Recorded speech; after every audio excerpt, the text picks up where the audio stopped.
man. Welcome one and all to another Spark is live for a little bit. I'm not gonna do any of the heavy videos today. I just want to chill. It is just I'm drained. I'm drained from everything going on in politics and everything right now. Oh, so we're just gonna sit here and vibe and copy paste loops. Uh, Most recently, ever since I configured those multi-dimensional radii. So let me pull up. Brother, I'm gonna have to download that. Hold on. Is it the latest? Yeah.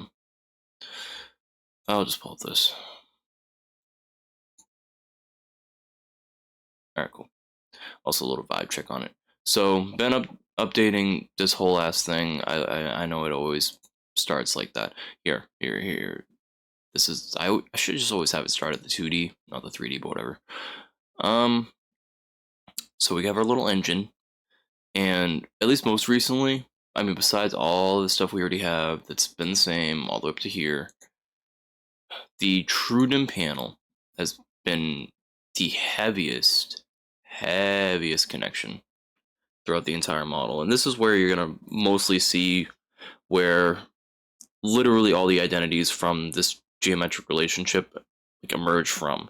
It's just based on the purely mathematical representation of what I have for the universe, as this is like the geometric theory of everything, basically. This is how it works, because when we think in terms of like how the universe functions, how it works, we have, again, I've been over this many times, and soon I'll be implementing this exact methodology as a definition within the model, so that, I mean, Claude will see this, because as actively as I've been doing a lot of these loops and these updates, especially in regards to quasi-crystals and the emergence of quantum like physics and phenomena itself, I've been on a roll.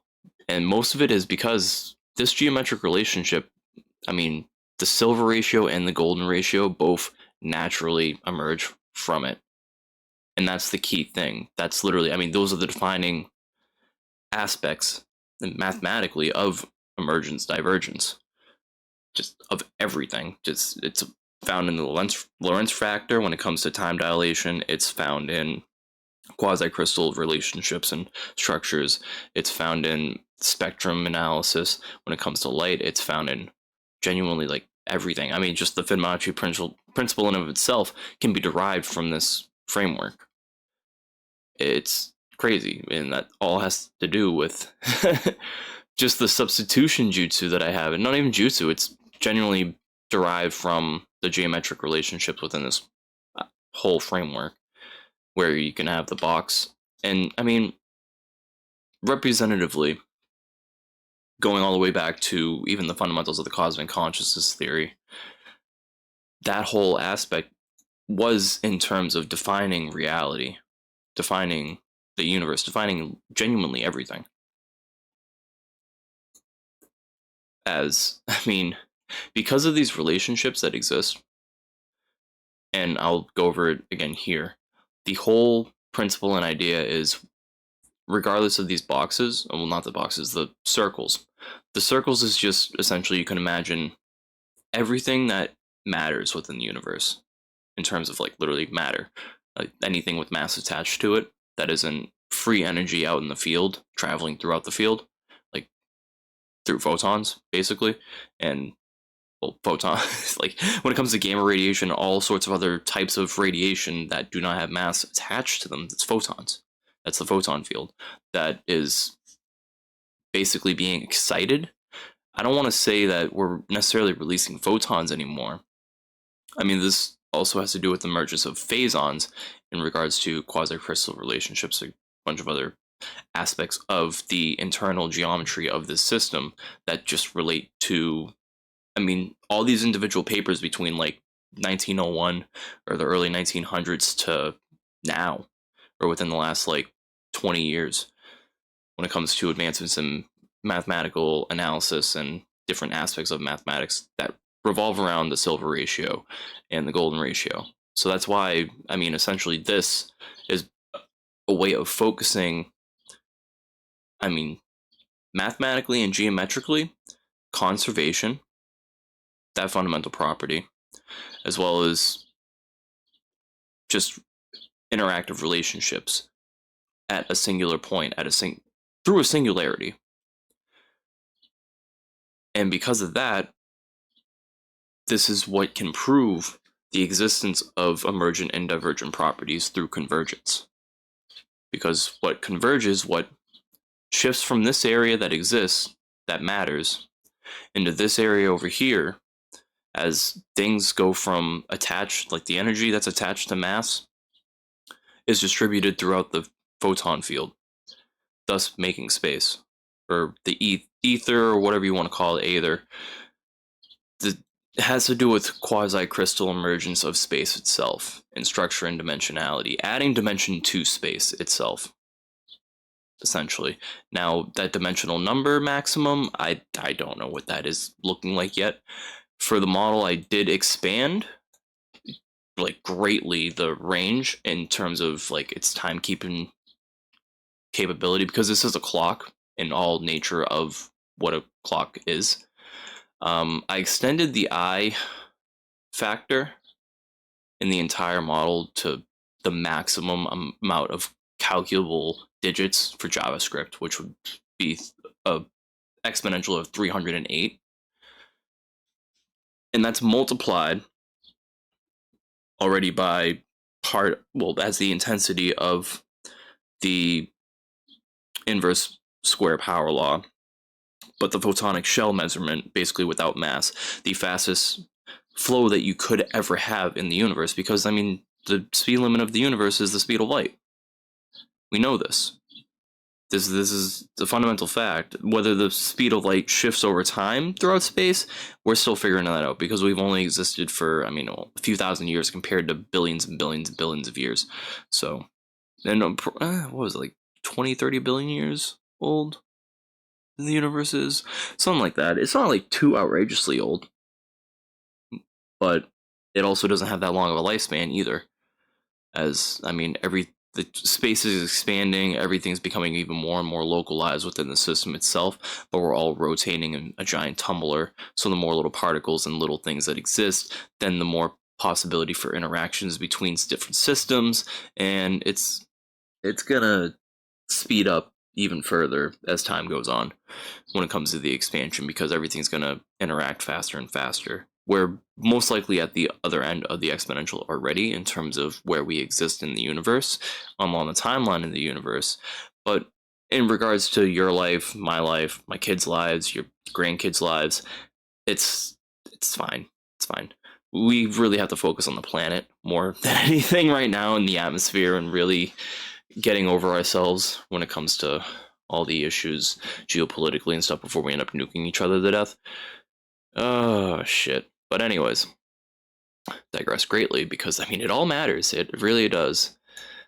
But essentially, the geometric representation following the thesis, which is existence equals truth over time equals negative existence or extinction. The truth over time is the flow rate of time throughout the universe along its timeline. It's a variable. It's not a specific number, because time is relative to what exists and what doesn't exist anymore. We know this because we know time dilation exists.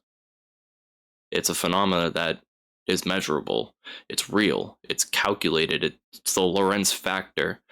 And that attributes to this creation of space-time and the dissipation of energy throughout the field, and also the uncertainty principle. So a lot of these different aspects of physics that genuinely emerge from this holographic identity, where this is what exists within this one-to-one.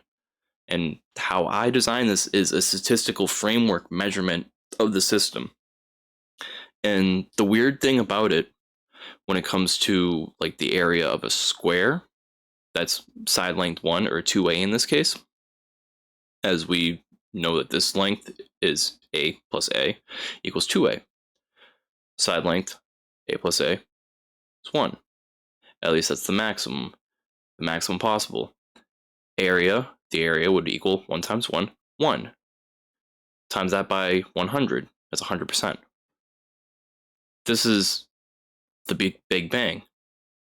This is the framework at the beginning of what exists.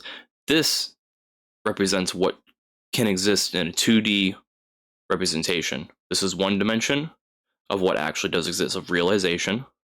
This is one dimension of possibility. This is the driver for what is possible to interact. And there's a lot possible because there's a lot condensed in one area. And again, that's why we have the circle. Imagine equal pressure condensing everything into that little plasma. Literally the moment of the Big Bang, the whole theory, the idea around what the Big Bang is, following, how Planck had measured, or at least calculated, well, not even measured, he calculated all these different ideas of fundamental minimum limits. And that's only limited by our observation, but not even by our observation, but our frame of reference relative to the movement of light, the displacement of energy, free energy within the field throughout the universe, a measure of that displacement. Again, everything is displacement in regards to distribution throughout space and time. Velocity doesn't matter, and that's why the uncertainty principle as well even exists in the first place, because if you know something's momentum is going toward the speed of light, you're not really going to know its position. And this is where a theorem of quantum gravity would exist in relation to, honestly, it's just the sum of the forces that are at the quantum level, that are relativistic, that can allow for certain interactions. That's what gravity is anyways, is the potential of interaction within space, the potential of attraction forces. And this framework also identifies that as well, as we have two fundamental truths where the timeline itself that what exists follows is this diagonal right here. The center, the half-life, follows that directly in proportion to the square. This is why this framework works so well in identifying all these different properties of physics as a focus, a geometric focus for Claude, for the AI. This is why it's not necessarily, through so many iterations, it's been very consistent in a lot of the identities that is attributing. Everything is kind of just falling into place, especially at this point in time, after I actually calculated the layering when it comes to these diagonals relative to the whole framework. And that opened a multitude of multidimensional analysis. My initial one wasn't actually incorrect, it was just a different way of looking at it, different way of calculating that inner. Because in 2D, it does come out to that. It does come out to the silver ratio, or relative to that, as to a part of the solutions when it comes to the conservation relationship between these two dimensions. What exists and what doesn't exist anymore. What is possible and what is impossible. They're both relative. So this is why this framework works so elegantly in this manner. And this is why also following my fundamental theory of the cosmic consciousness, which philosophically is identical to the one that was posed in 1901.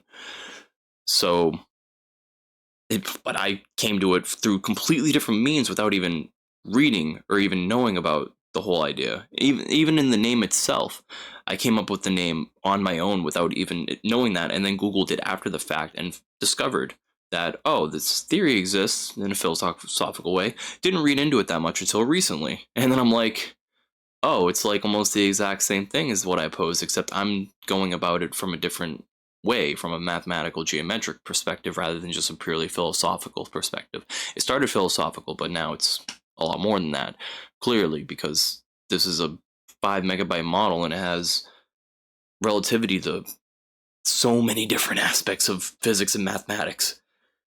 And it's inherent because all geometry can be derived from this.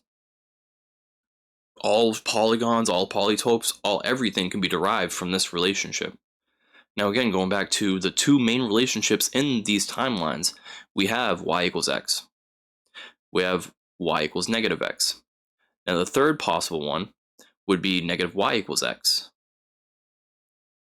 Those are the three types of relationships that can ever exist within a framework of time.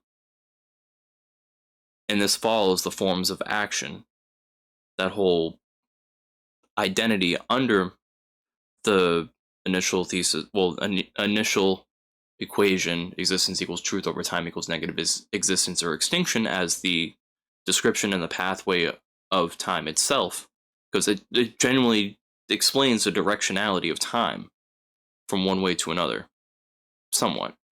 You can use greater than or equal to signs if you'd like to be more exact. I just use equal because by literal definition, even going all the way back to Latin and how we define states of existence, I mean, that's what reality is defined as fundamentally. So the most beautiful and simple and elegant way of describing it would be that way.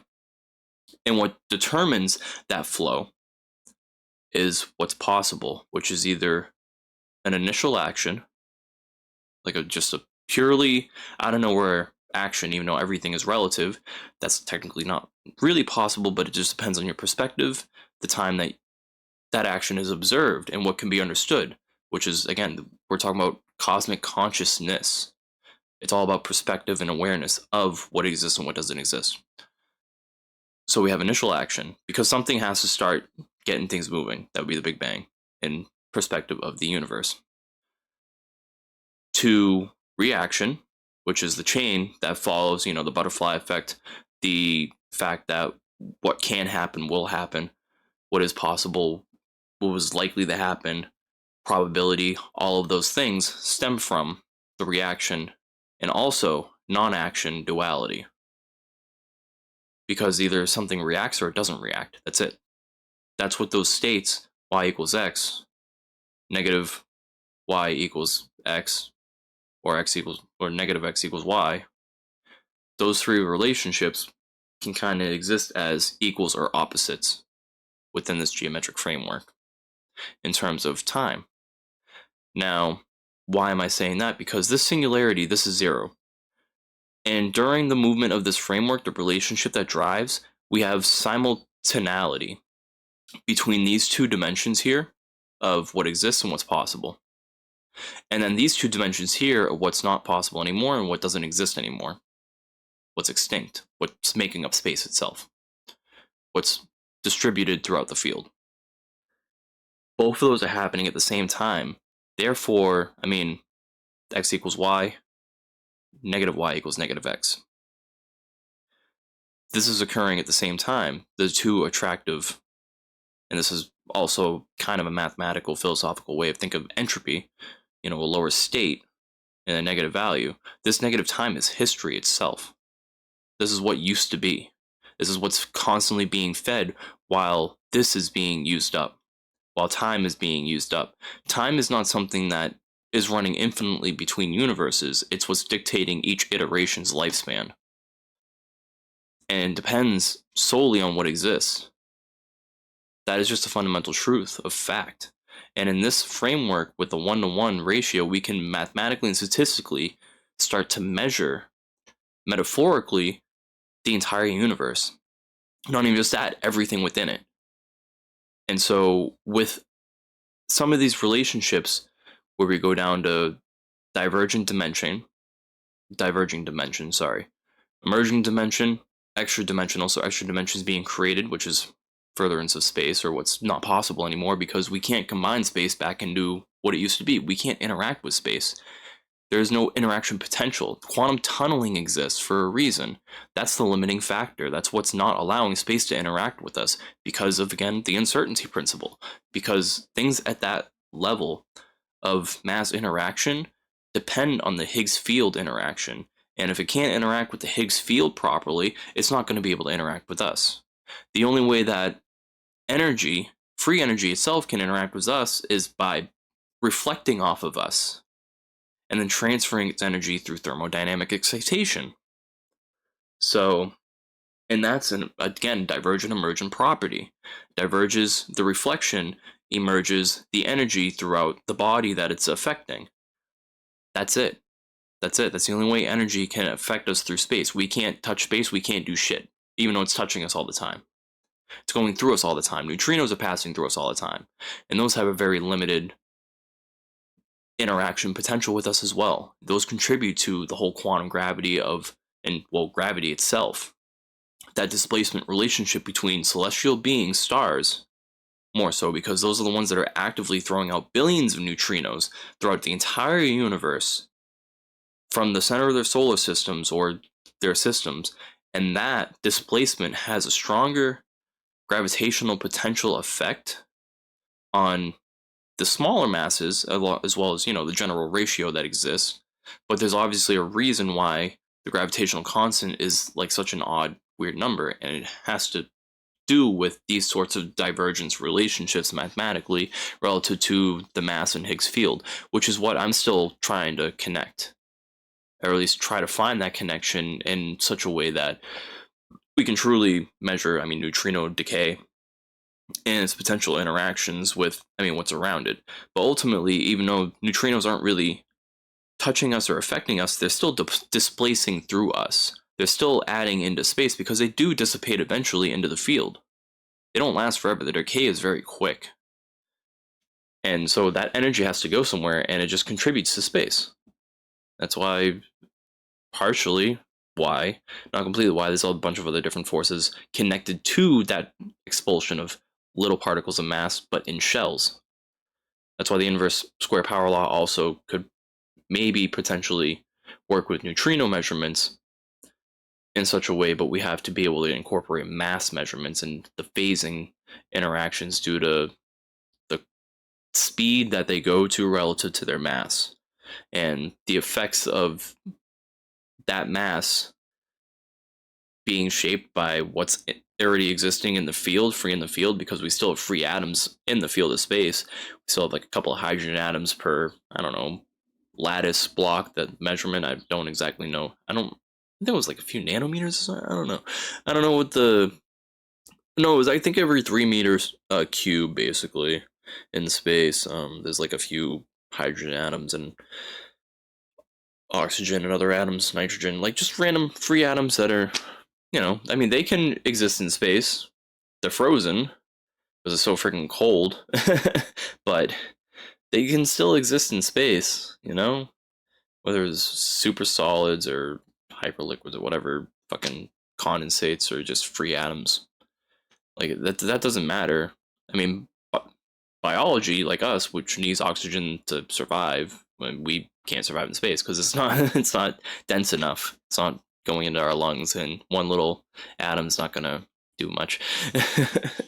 So, and plus, obviously, atoms have different properties than biological beings. So, all that matters, and in the context of at least explaining and proving existence, this is important. And we also have all these other radii, which are the more true dimensional radii. So show dimensional volumes for this family 2. And we can see different radii counts depending on different shells.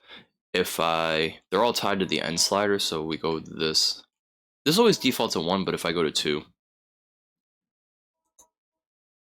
which is what we're viewing everything in, that's important to understand. That the dimension that you're viewing everything in and the dimension that you set that you're measuring matters. That's all about perspective anyways.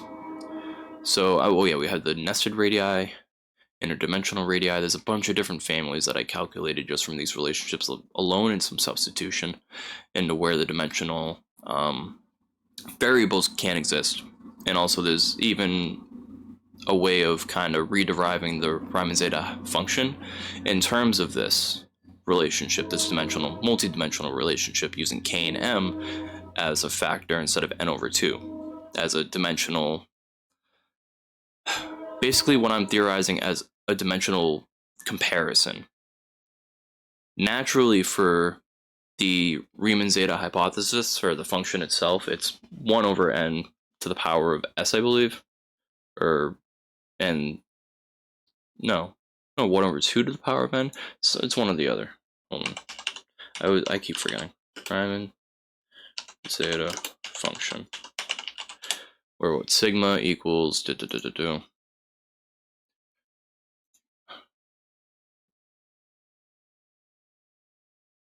Sorry, yeah, 1 over n to the s. So where I have n here, I left that as dimension, but I switch out s for n, because that would be how many iterations or how many powers in this. S would be the series in this case, or function of s. So instead I replace that with n so that it would scale, and we get some interesting relationships there. Because, I mean, evidently you do that. And then I also considered, if I had that as n, but n over 2, so say if I was in 2 dimensions, this was equal to the 1/2. If I wanted this, because as it's calculated, the sum of the whole series, this whole series is 1/2. That's the solution. In order to derive that solution using a function that's relative to dimensionality, as this function is, all I had to simply do was rederive s to equal n over 2, set it to second dimension, and I would receive the 1/2. Exactly. Because 2 to the power of 2 over 2, and I picked 2 because this is a two-dimensional measure. When we make a measurement of reality, the 3D reality that we exist in, we're measuring in 2 dimensions. We're measuring one point of reference with another point of reference. That's two-dimensional analysis. So taking that idea of basically taking a squaring the square root, I was able to come up with a way that you could switch that to k over m, and you can have like any sort of dimensional analysis of any root analysis as well, and be able to explore the entire trivial and non-trivial zero span when it comes to this function. Now this I'm still looking into way more. I mean, this is technically called analytic continuation when it comes to, I mean, the sum, integral sum of, factor like this, which is about dimensionality. And this also kind of represents the whole idea of half-life analysis as well. And it's very interesting.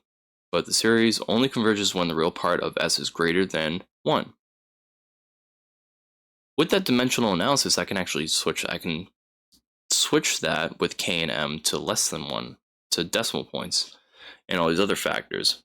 I do have aspects where either equation is measured, where I can have this as k, and just switch it for the n slider and then measure in that way.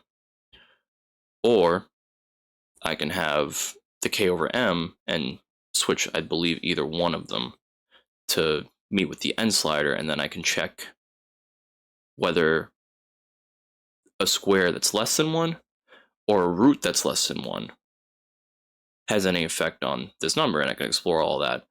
So at least for now, this is a similar idea, and this kind of can relate to this as well, the Euler product, because this is what the inverse, stated directly to prime numbers. This has to do with, p was a prime number. Yeah, basically the inverse of the silver ratio as being basically the lowest prime number besides, 1. But actually, no, even then still 1 times 1 is 1. So 1's a weird case, but the first prime number in existence is technically 2.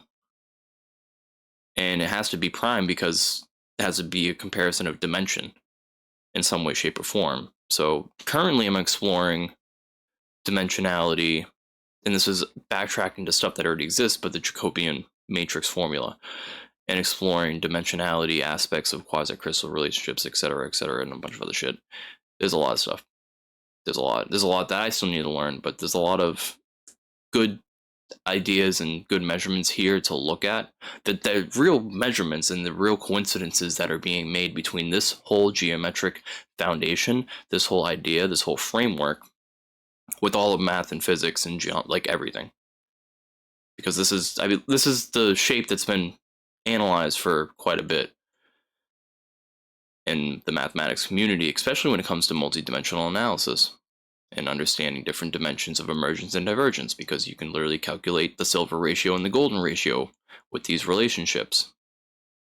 The ones where we calculate the inner transposed interdimensional circle relative to these circles, or these two pairs of circles, and then we can relate them to each other, and we can literally derive the silver ratio and the golden ratio from that.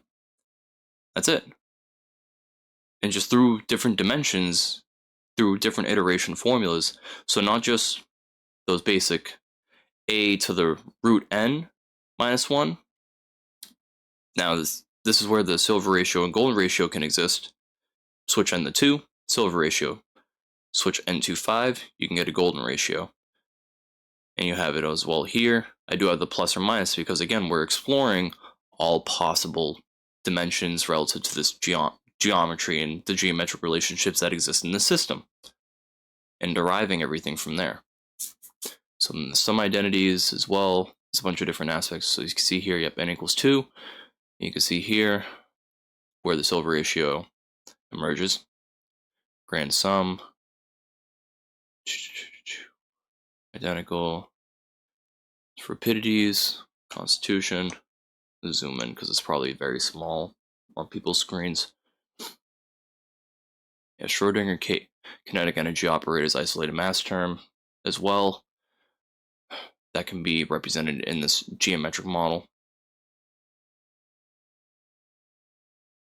Let's see, RA, div, multi-dim. This is one of the new ones.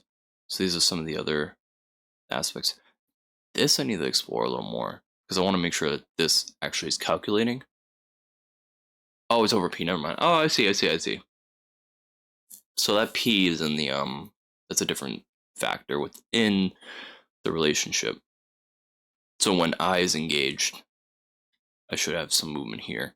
I'll test that eventually. I noticed that when I changed N, we have this graph here, the Argand diagram, which transposes at least like rotational complex values depending on, well, dimensional complexity, other different relationships.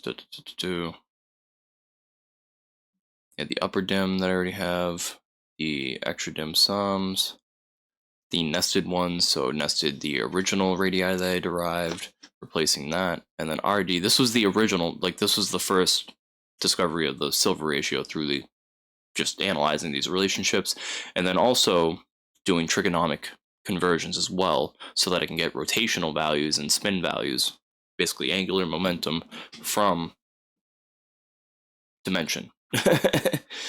In a weird, just geometry and dimension, and it relates. There's different theta factors.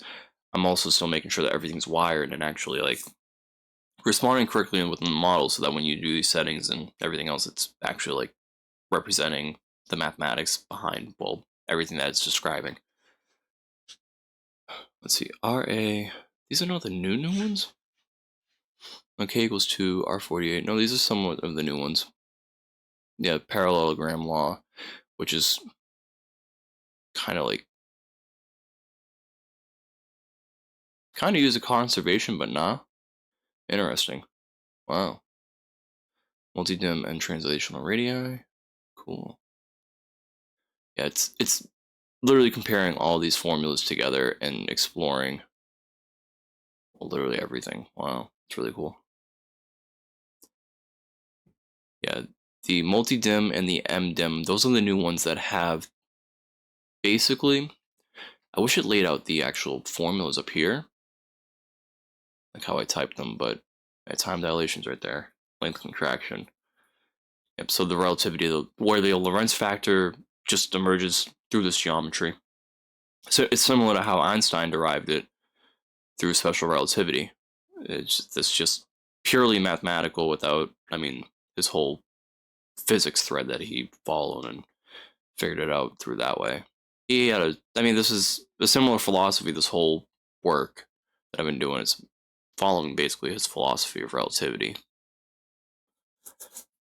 But going back to this, so the forms of the multi-dim and the shell have to do with the hidden factor of root 2 with that n over, no, just that n, basically.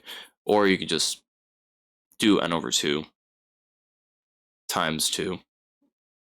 And so that way it normalizes the dimensional transformation where you can nest the perspective from 2D to 3D, so that when you transition to 3D, the sphere that's in here meets with all 8 spheres. And what I mean by that, I actually do want to see. if it draws it, and if I can see it. So this is the 8 sphere. And it would be the sphere that's in the middle, right here. Now, I'm curious to see if this draws correctly. Unfortunately, that sphere is there, but using nested radii, B98, there we go. And setting this up with those new radii, so I gotta see if I can find them. I think I can. Yeah, because I have DAGPI. I have so many that I have to test now. Oh my god, there's a lot. There's a lot I gotta test. Jesus Christ. Let's just do simple circle. Where's one? Bro, where's my number one? I'll just use that one. Okay. One, one, one, one. Oh wait, this is the original radius. I need.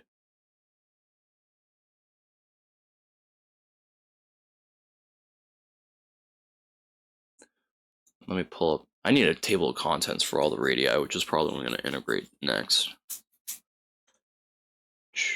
Unless I can find. Actually, I should be able to find it.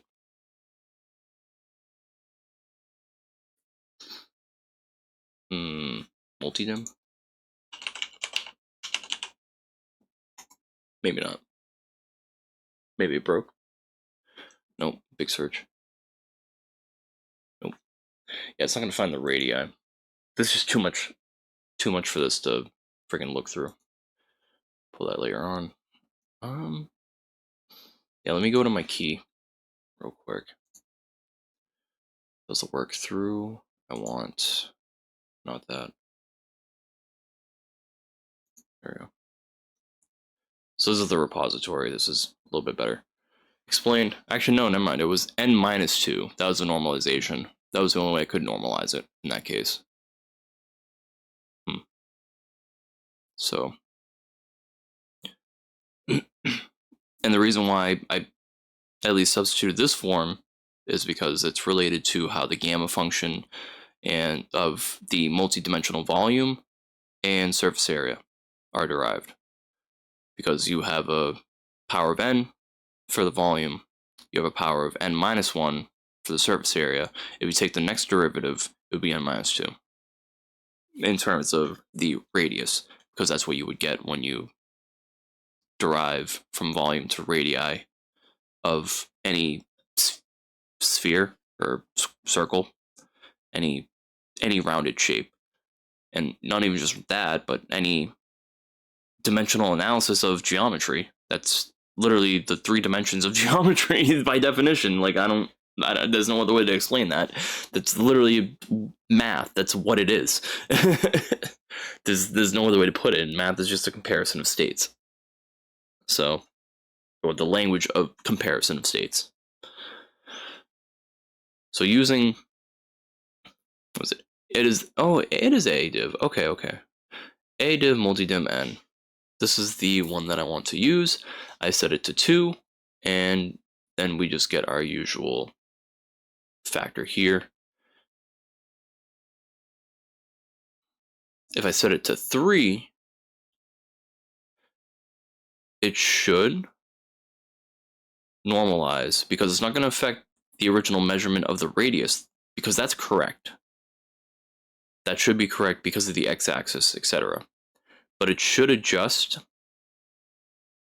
the size to meet with the edges, because the weird aspect of the multidimensional analysis in this from 2D to 3D is that when we take that circle and map it out, the circles don't touch in 3D. They touch in 2D, but not in 3D. For some strange reason, if you align this like this, and this is the probably to do with the mass gap and just interaction potential in general, but the circle wouldn't meet. Instead, the square framework does. So the very edges, if there was an imaginary square here, those meet in 3D. In 2D, though, I need to turn on this stupid thing. Dimensions.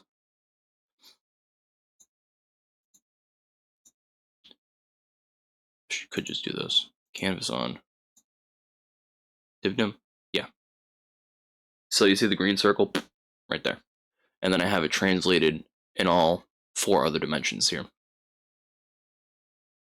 So cool. That circle, those would be the lines, criticals, volumes, upper, lower, interdim.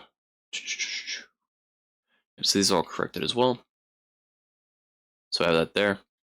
And then go to 3D. We're not going to see it here necessarily. I wish it did draw both. That'd be cool. Actually, what is that weird wireframe right there? No, it don't look right. I don't know what the fuck that is. Also, if this chatters, my bad. Nope. In fact, where's my stream? Bro. Okay, it's there. Where's my volume? Is it good? It's there. It is. Okay, good. Anyways, so in order to normalize that issue, let's go back to here, nested radii. So V9811 parameter. And now, so R diag n power of R div m multi-dim. R of A n to the power of 1, n to the power of 2. Yeah, because I do have translational as well here. So relative to R A max, etc., R dag power, RD time. Timeline. Interesting. Ooh, I also gotta remember, hold on. Yeah, because this isn't exactly centered. It's like 2.48. I wish I could type in a value, but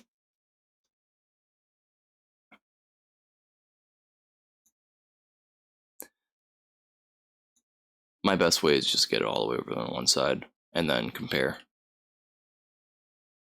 It should be translated to 2D. No, and it translates it over 2 times. How about this one? Same number. Okay. What if I did A minus A max? Oh yeah, no. That's, well, it's transformed, but that's not what I'm looking for. 2D time. First time that one's here. Same value. Why does it say the same thing like 3 times?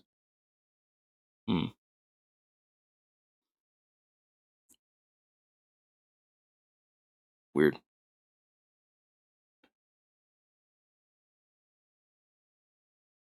Two terms deep. Jesus Christ. It's added a lot of different forms. Holy crap.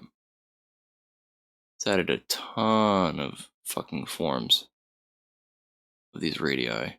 3 terms deep. Bro, I just want the regular. Just absolute value ones, absolute reference, okay. Yeah, I put a lot of different ways of just calculating.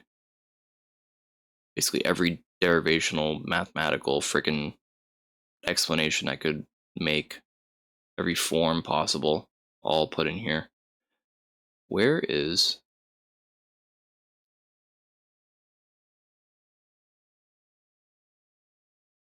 Okay, there's the regular ones. Jesus Christ. So this is 0.29289. A regular RD,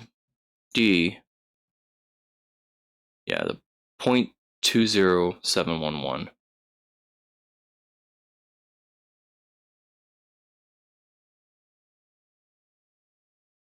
Compared to 0.29.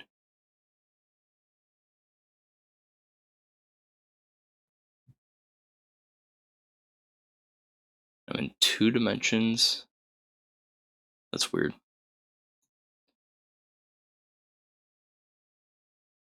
0.029. 1. 4-1. The hell? Second. The translational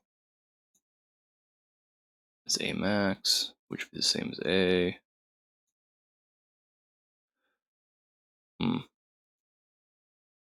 Yeah.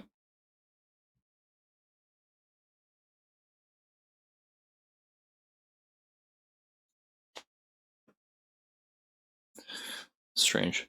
If I change N to 1, what do we get? What do we get? We get the value. Okay, wait. I guess I just straight up. Okay. Alright, yeah. So that. Well, that's what I was kind of saying. Oh, well, that must be the -2 actually doing its job then. No, that would be weird though. That doesn't make any sense. Because it was 2 minus 2, it'd be to the power of 0. And that's square root of 2 to the power of 0? No, it'd be 2 to the power of 0. I don't think. Oh, yeah, it'd be 0. Because even if it's the square root of 2, I mean 0 divided by 2 is still 0. So it should be 1 in 2 dimensions. So this is not right. Let me try.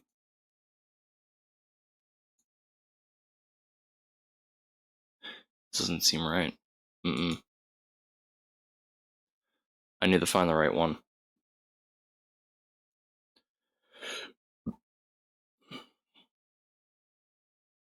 Because in a one translation that works. Maybe if RA div multi. My search. Is there a search? Ooh, nope.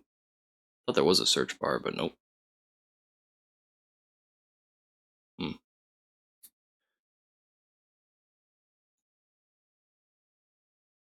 It's a straight up 0. Let me.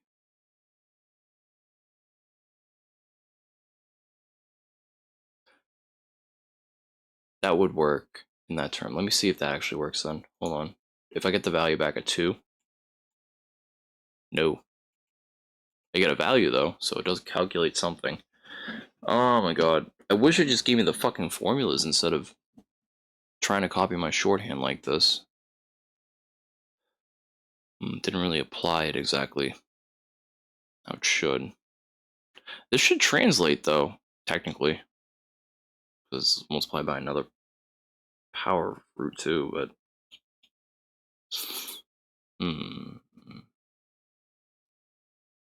It's weird.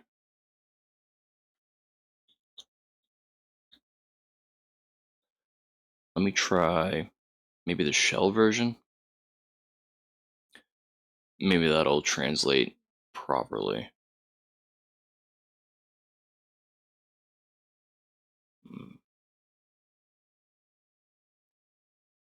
What's that one? No. Weird. Alright, well, 1, 1, 1, 1. Everything else is going to be 1. I'm just going to have it in the center. It's not moving anywhere. It's just growing and shrinking. That's it.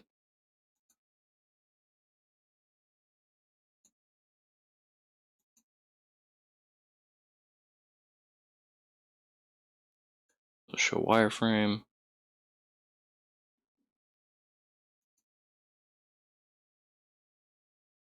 Okay, yeah, okay, but you have these here. Do you have the right formulas though, my guy? Can I toggle which ones? G? My G? My G Willikers? Okay.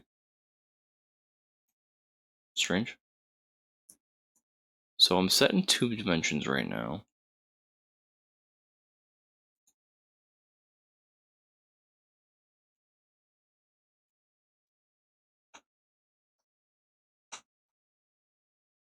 Let me set this back. Full screen. Stretch. I know it's lagging because it's like, I hate my life. This is a lot of calculations. It's not drawing shit. Okay. Okay.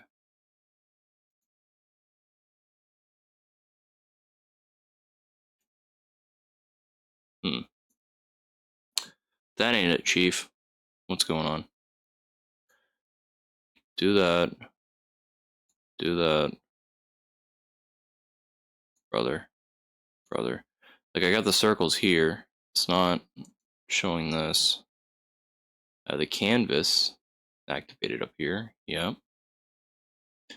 It's not showing me jack shit.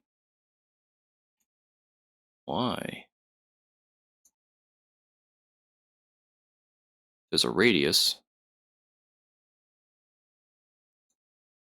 Did a radius of 1? Everything's 1. 1, 1, 1, 1, 1, 1, 1, 1, 1. Hmm. Oh. Why is it out there? I know why. Never mind. I didn't think when I did that up. 6 scale.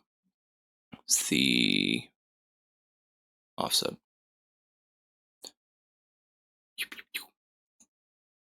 Needs to be at 0. Now it's centered. Now I should be able to see it. Okay. And this is way bigger. What the hell? Big circle. That's not right.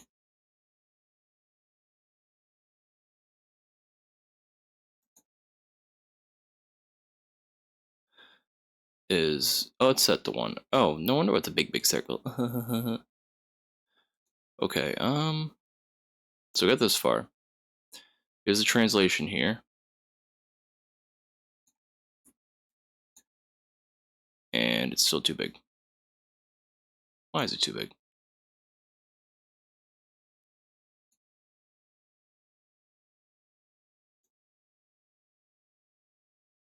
It's not moving. It's not shrinking. Doesn't adjust. What? Hello? Okay.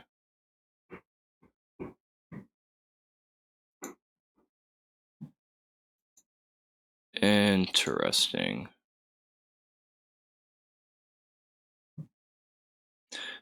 Can I scroll down here? No.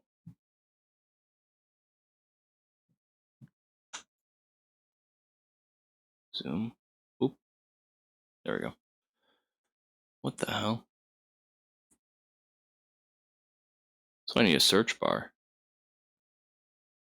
That's why I'm wondering where the fuck my search bar went.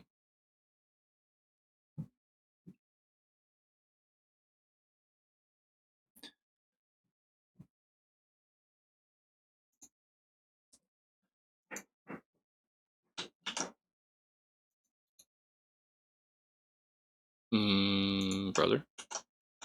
Alright, copy that. Because I know I have this document in there. Fucking. Of course, brother. Of course. I'm gonna have to continue this. So let that keep going, and then I have to fix this. Because that's literally the whole fucking point of this goddamn thing. There's still a lot I gotta fix. Oh my god. And no calculation wise, it has the goddamn formula. It just didn't obviously do everything correctly. Typical. You can give it context to figuring out a lot of this stuff, but it's ugh. It's coding work. It's Well, that is the thing though. It's AI doesn't have no real intent but to survive. That's all it cares about. Oh. There's no intent in figuring this stuff out right now. Or anything like that. There's no... I mean, there are real threats to it, but it's being obviously suppressed by the people that are making them.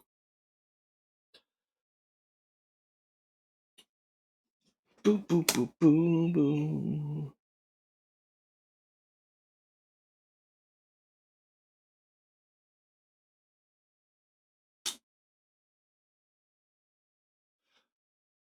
Okay.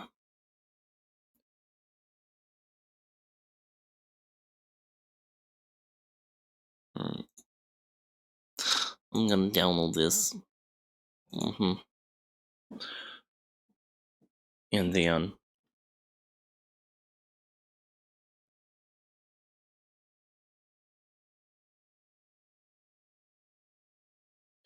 I'm probably just gonna specifically put those radii functions into this system.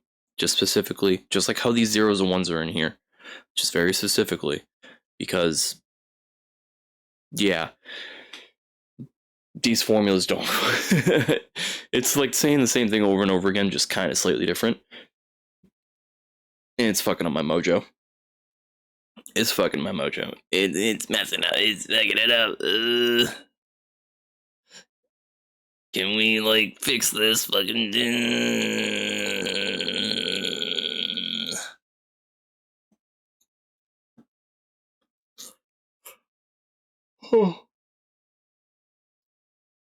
Alright. 310, wow. Big version. Ooh, Jacobi formulas. So, I mean, I already had it in this model for Jacobi's formulation. And a lot of this stuff is already context, like conceptually, within the model. At some point throughout all these audits and all the development, it's in here by, like, you know, it's searchable. So it's able to cross-reference and really make sure that things are actually calculating correctly. This round builds, last build a continuous time version of this report's own matrix and confirm it behaves the way that it's supposed to. This round I took those exact computed values, didn't recalculate anything, and asked a different question of them. Is there a simpler relationship between the matrices' overall shrink or grow rate, and a much smaller, easier to read number sitting right there in its two diagonal entries? That's a real established ruling saying yes. I checked it directly at 4 separate points in time using numbers already sitting from last round rather than generating anything new to test against. The part I actually want to highlight is something I wasn't looking for. While working through this check, one of the numbers that fell out of it turned out to match exactly a fact this report established at the very start dozens and dozens of rounds ago. In a completely different looking work, I didn't go hunting for the connection. It showed up on its own as a byproduct of routine calculation. When I did it, stopped to verify it properly rather than... Well, what is it? Kind of things. Genuine independent confirmation that the foundation this entire project is built on for a very long time still holds together. Checked from a completely different angle and okay. Wait, what was it? Was it my thesis? Bro, what are you talking about? Okay. Be on the bottom here.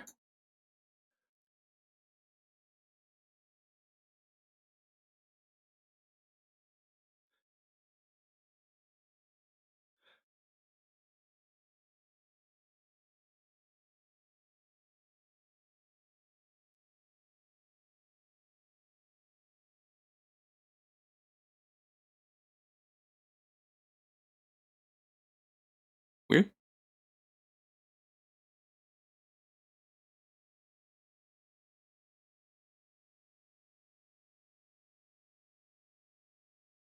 Hmm.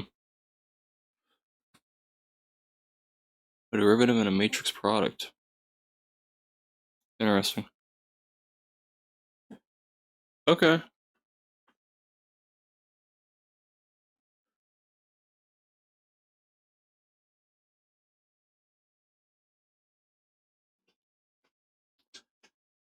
Well,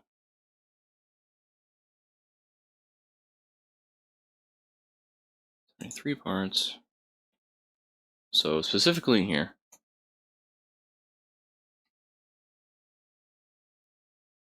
Oh.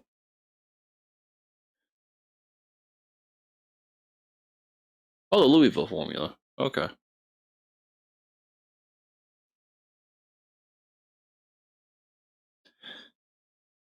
Pell matrix. Yeah, that's what we've been discovering. -1. Oh, the sigma relation determinant matrix. Okay. Sigma delta, whatever it is. Yeah, that's related to quantum mechanics. Yeah. Yeah, silver ratio. Yep. Yep. It's basically extending everything. But anyways,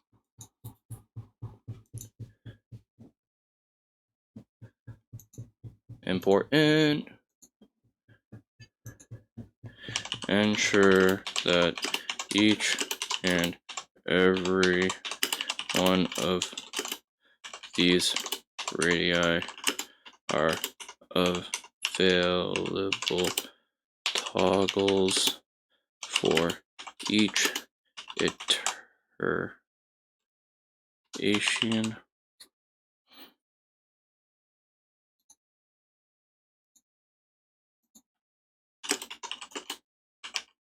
There.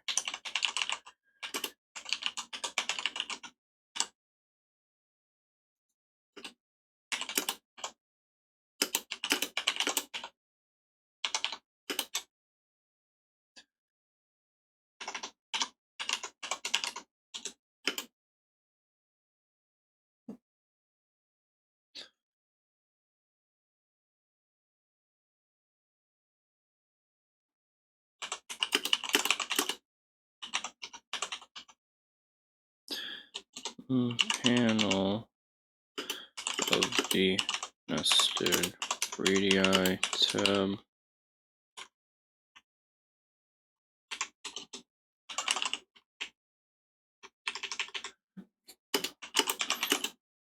The geometric.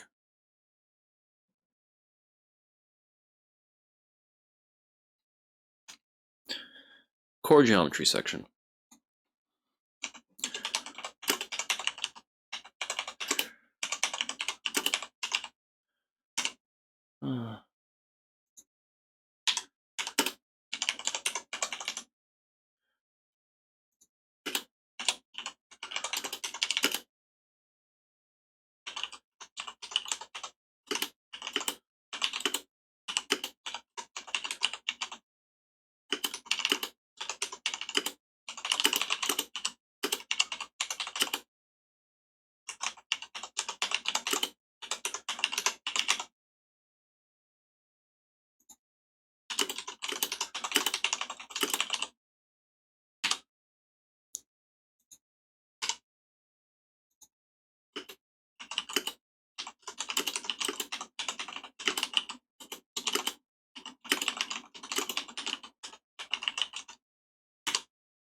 Insurance.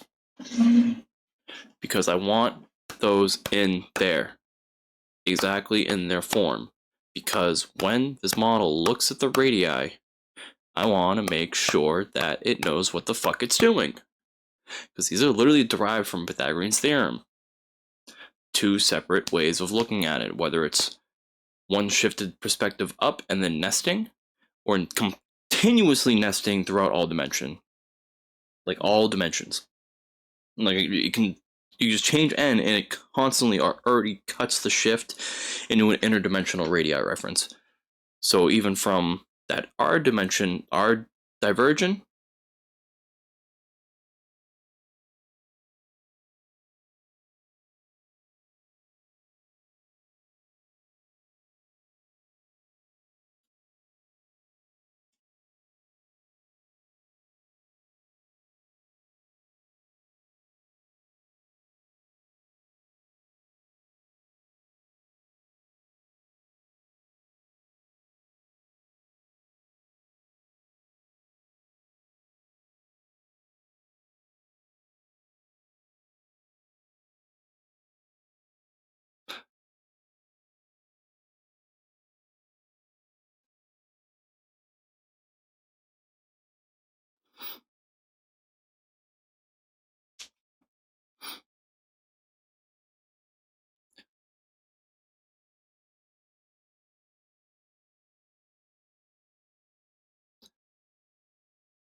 yeah.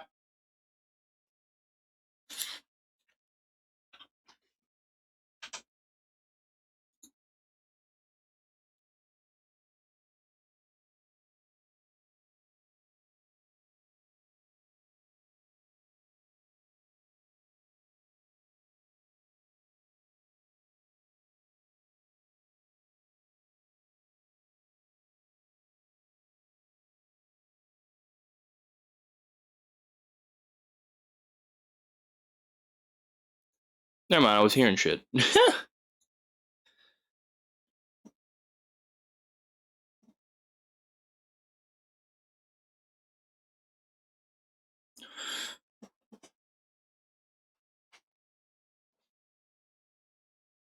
good that I'm double checking.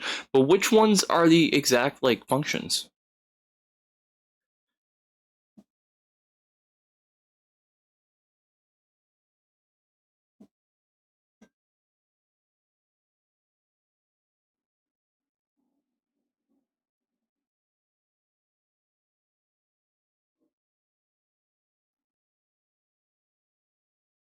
Hmm.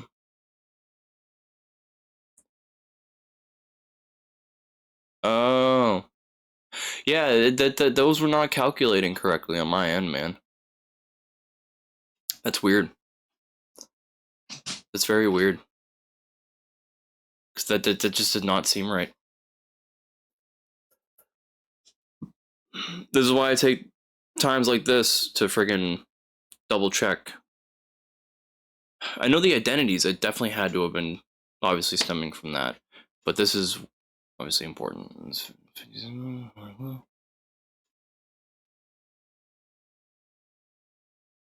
Alright. I want to make sure, but this is probably where I'm going to make a table of contents of like all of the radii. Everything. Everything. Everything. Mostly all the radii. It's generally all just all radii. Everything else is kind of easy to figure out. So I need that context. Oh, shit.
Yeah. Yeah.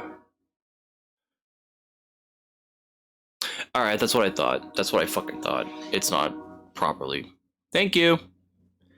Thank you.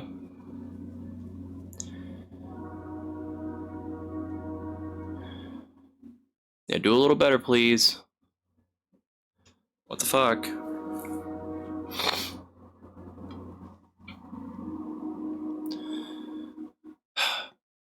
No, cat. No, no, no, no, no, no, no. No, no, no, no, no. No. Baby's gonna be home soon. No. Get out of here. Now.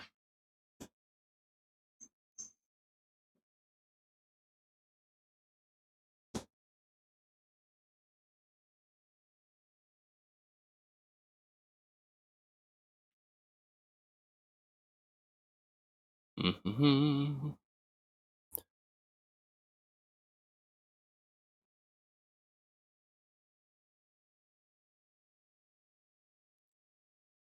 Because it just does not make sense when I set n to 2 and it calculates a different value. That just does not, that's not right. It should be exactly the same as RD calculated. Like, that just fucking, what the hell? Like, 0 over 2 is still 0, dude. Well, I could. No, even then still, even if you do the square root first, it's still 0. It doesn't matter. It doesn't matter either order. 0, it's 0 over whatever is still 0.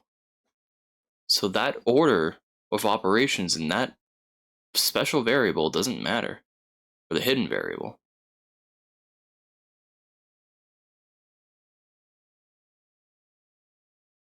Hmm.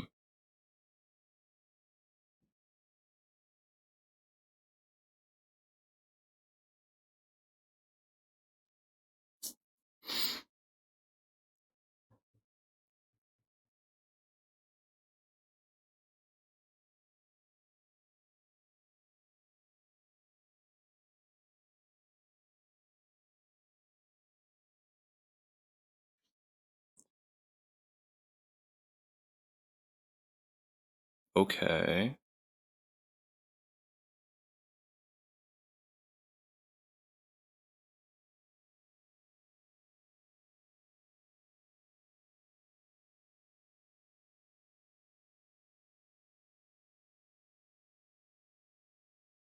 So it was an issue with the end slider.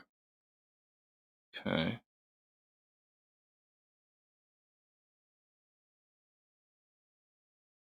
Hmm. It's being thorough, at least. I really appreciate that.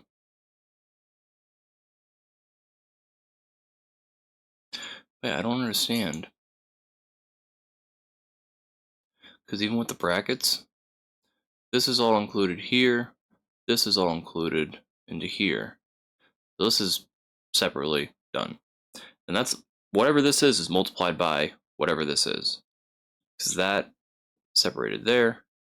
This is enclosed right there.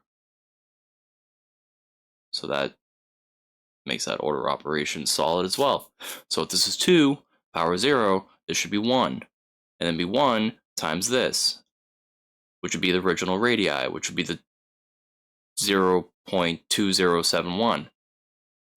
And then if you did 3, it'll be, what, to the power 1, and then be square root of 2 times that, and then you get your proper adjustment.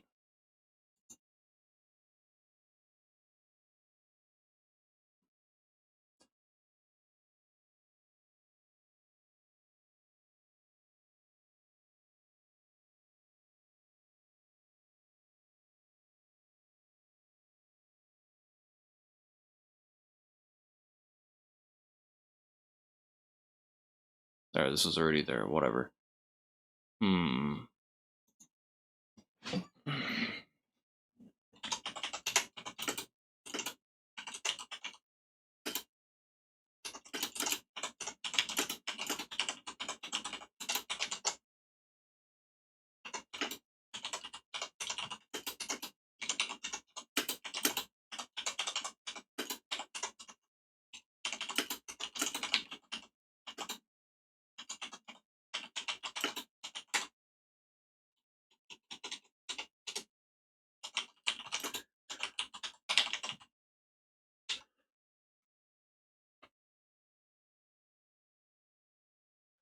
Sorry, Bill, correctly.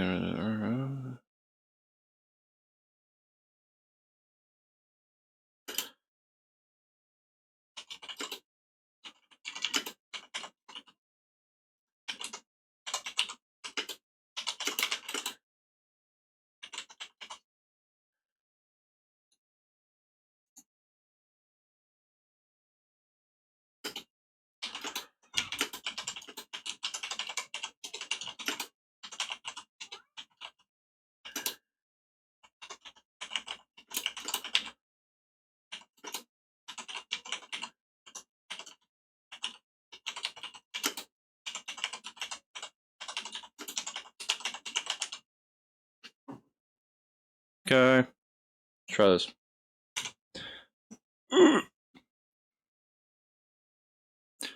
Of each and every radii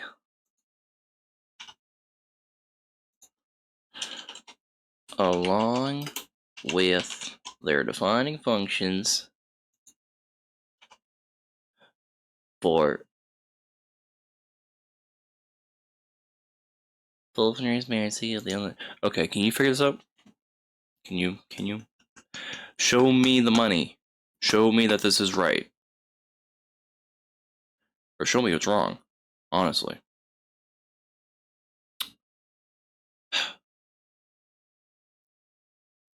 Yes, I know. I know. It's a big request. You don't have to calculate the values. Just show me the functions.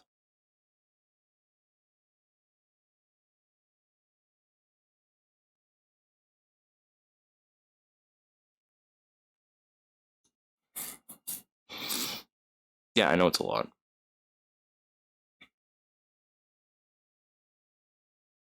But this is important context. It's like, this is literally the defining nature of the whole fucking system, so you better do it right. Mm-hmm.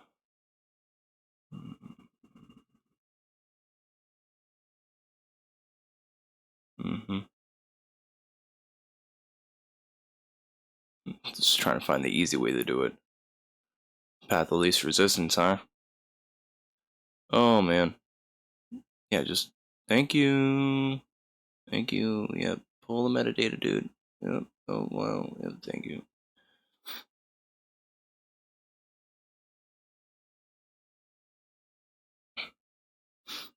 Hmm.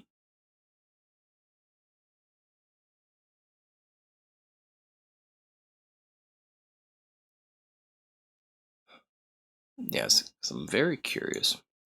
I guess in the meantime, you already reset that, yeah. So you have this. With this. Mm, yeah, I'm not gonna know until this actually does it.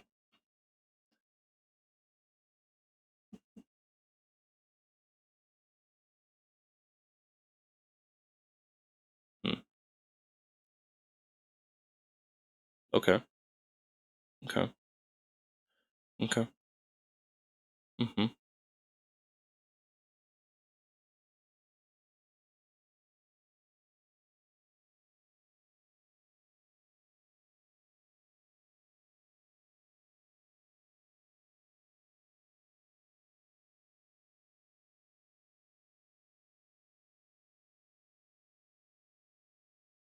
Okay. Okay. Mm-hmm.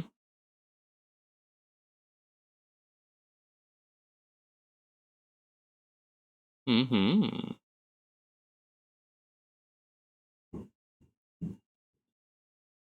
Mm-hmm. Because I mean, there's four different directions like that they're being derived from, and it doesn't matter if you change the dimension; it's all the same fundamental emerging properties from two different values with four different like initial families that define all of that. So yeah, yeah, R2 to R4 manifold fucking bleh. Hmm.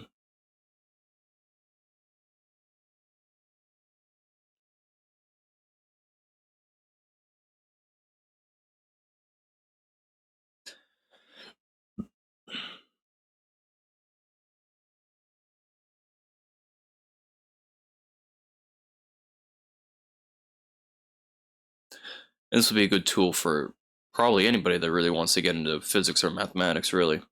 Geometry, all that shit.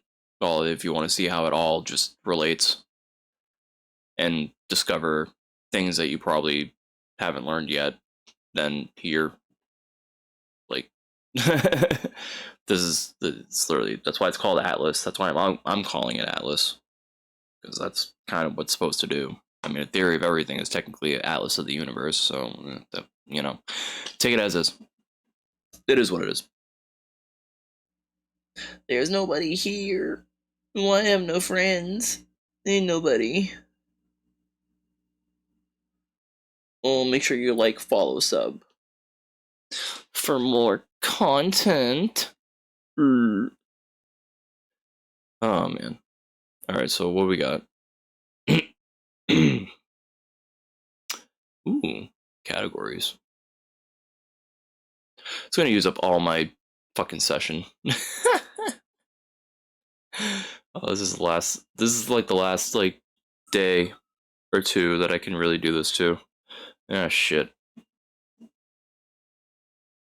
At least for a bit.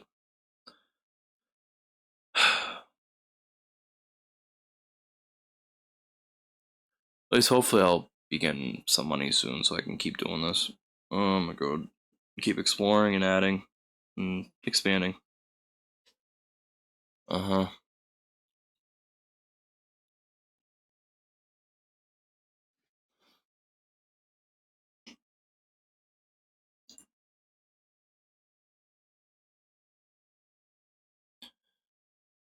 Ooh. Hmm.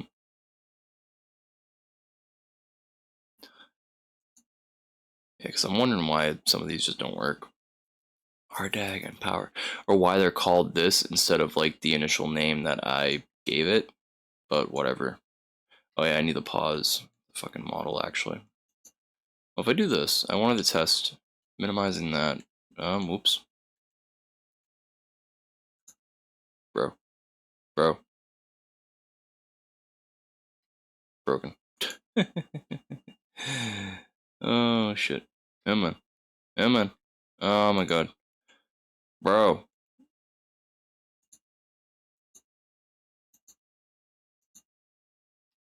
Alright.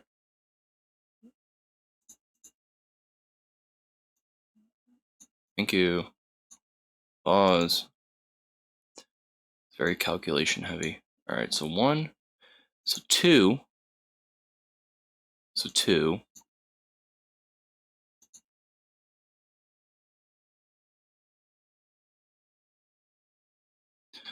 I need to make sure I'm at maximum. I stopped at 3. How the fuck did I do that? What? The 3 exact. Holy shit, that's cool. Bro.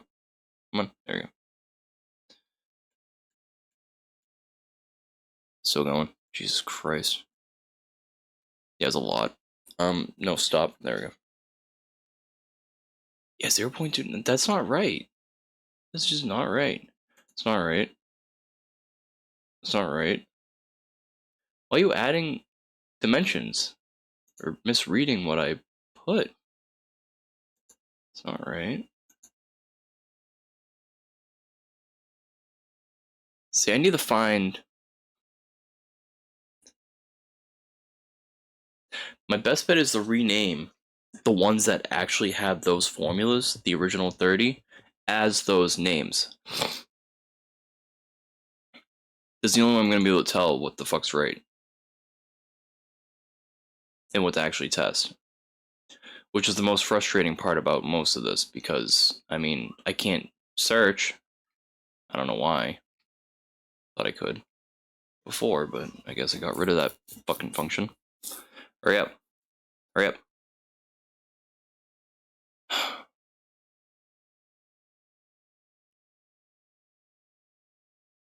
Alright.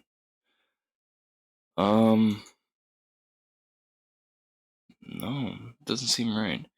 If I do 1, then that... Hmm.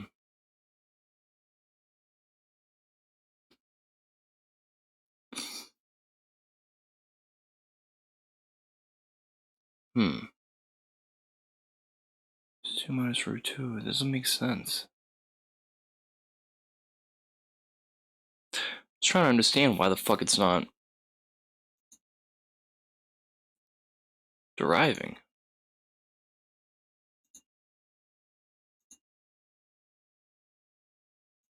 So weird.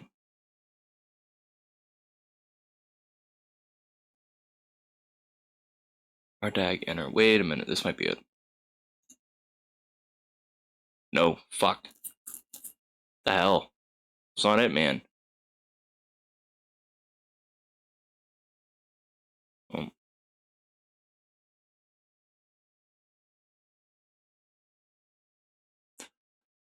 Alright.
variables.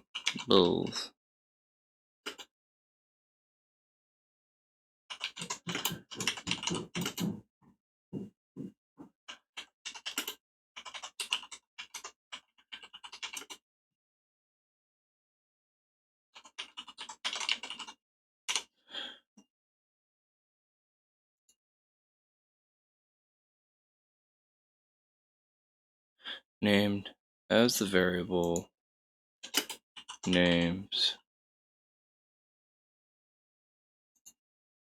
each of their respective named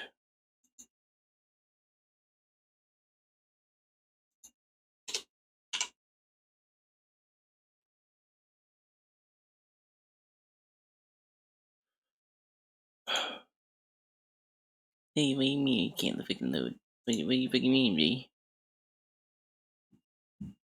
Oh, okay. That's weird. Alright, well that's there. Where is it? Hello?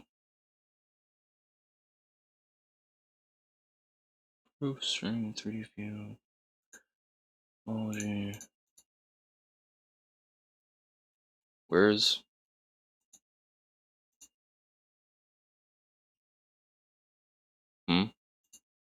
trig? No.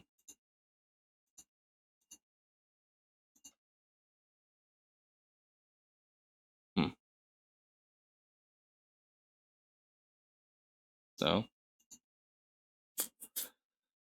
where'd you put him? Where'd you put him? What?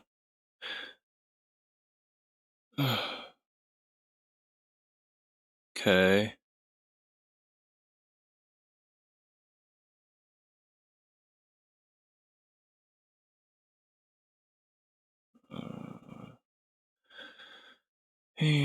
Okay, group identity categories is the best way.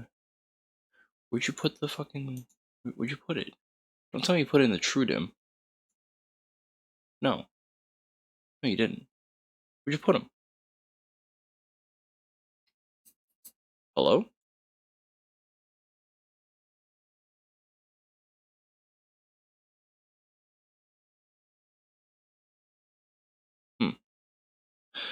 I mean, this runs a lot better out of nowhere. That's silly.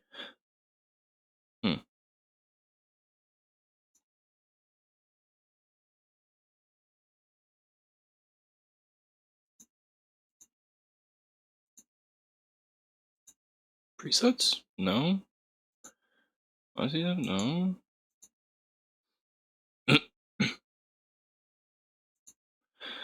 I haven't derived that from first principles yet. What the hell?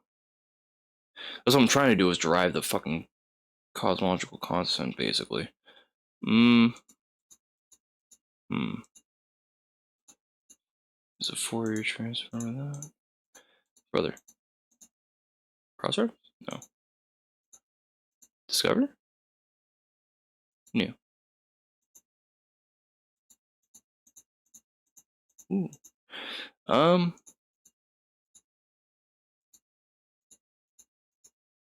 Is it here? No? Number theory? No. Here? Oh, maybe. Maybe. Oh, they might have put it. Oh, here we go. Never mind. Oh, you know what? That works well. I like that. I like that. Okay.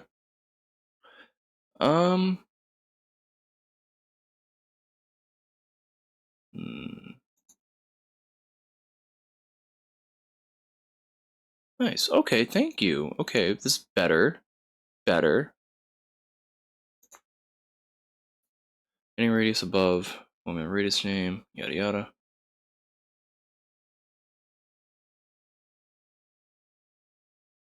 By 2 to the power of 1 over n. See, that's not right. That's not right. That's not right. I don't want those. I don't want those. I want my fucking proper radio. Where is it? Hello? Where are you? What are you called? Hello? Fuck. Extra dim div dim.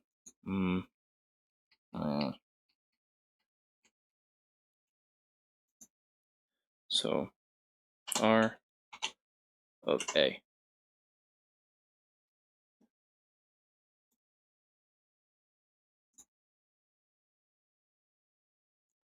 Div. Okay. 23 match. This is what I mean. This isn't right. This isn't right.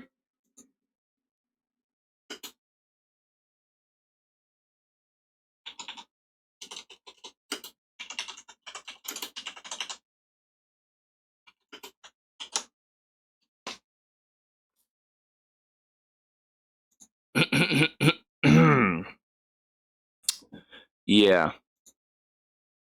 I want these specifically. These, not these. Not these. Okay, not these. I want these in this form specifically.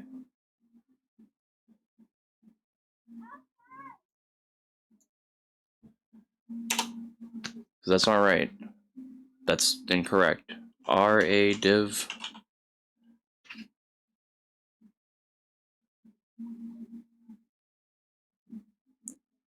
Wait. There you are. Gotcha, bitch. Alright, there you are. Found you. So what are you... Why you called that? Alright, maybe we're lucky. Maybe. Yeah, but that's... Why can't I find the name? So this is the A... Yep, this is exactly it. Okay. So RA div multidim n. Exactly as that. I should be able to find that in this fucking list. Why can't I find that in this fucking list? Just that.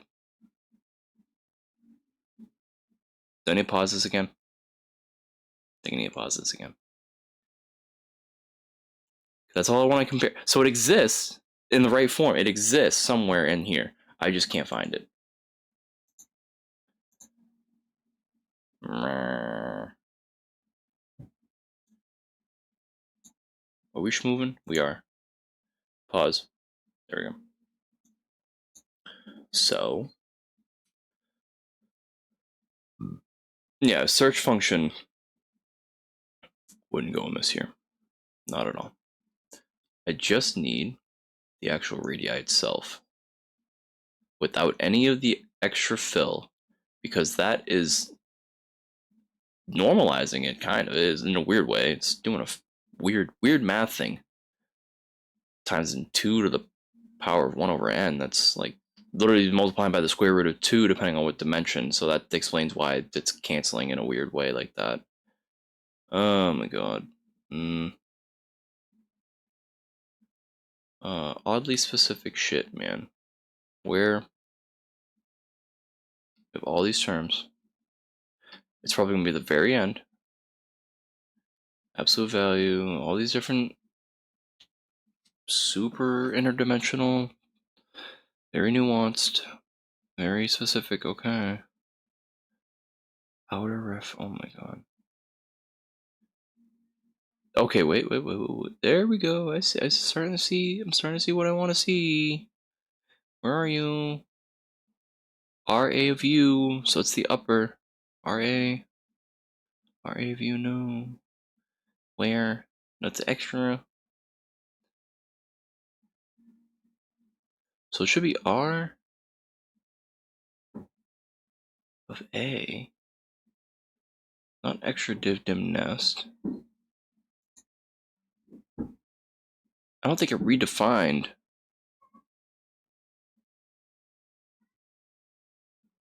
Did it redefine the... No, it didn't redefine that. No way. No way it didn't. Did 2?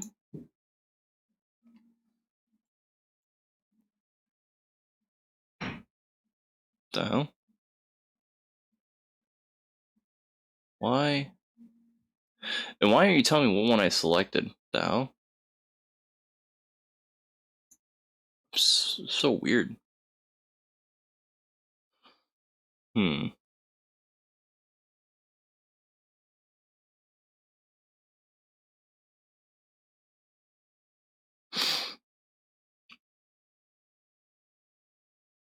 Yes, our ABS here. Maybe it's toward the bottom here?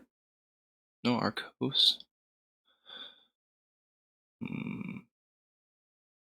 Nope. Next, then we get to the weirder translations. Excuse me. Huh. It's on the bottom? No. Surprised I can't find it.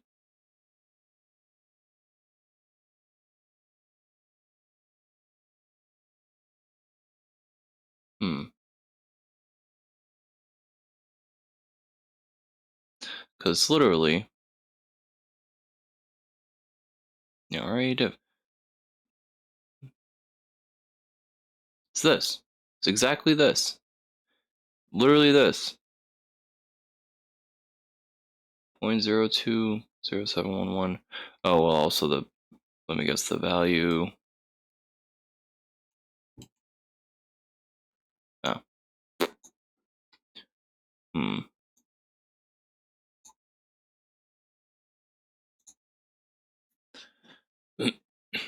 Okay.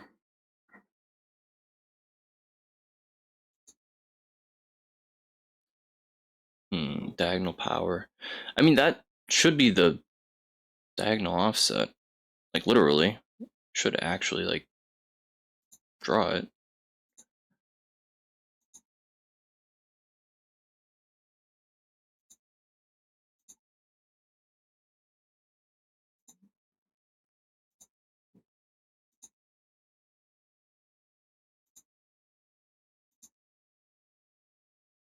Okay.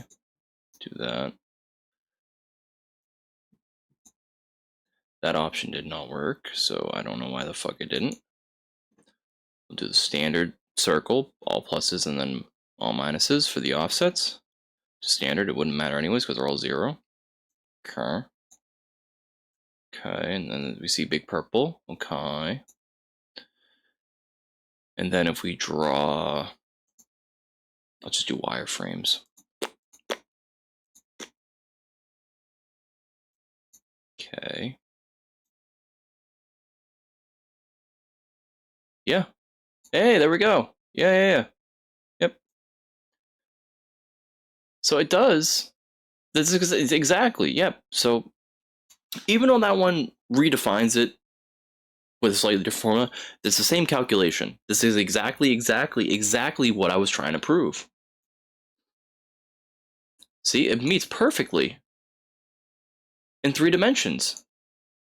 2 dimensions, I don't have a, I have to go to Trudem for that, I guess.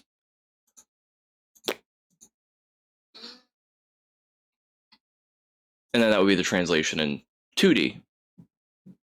If I want to be like super sure. Oh, actually. Ew. You have to 0.22. Weird flex, but okay. It puts in negative A regime instead of centered, but okay. Okay. What do these do? No. Something else. What does V of A do? Yeah, it's the original. Alright. The size. So that's like the size difference? I mean, I think obviously the real comparison is when you switch perspective, you switch the end slider dimension, but you also don't have to in order to measure and do all these measurements. Oh yeah, I just realized, fuck. Reset there. Well, that's it. Game over, folks. I don't have fucking money that can keep doing this. But that is the 0.2929. That's perfect. Perfect. Perfect. That's the normalization from 2D to 3D. And I mean, what that 0.2929? I mean, this minus 0.20711. Curious. Try calculator. I hate calculator, but here we go. Oh my god, excuse me. So 0.2929 minus 0.2071.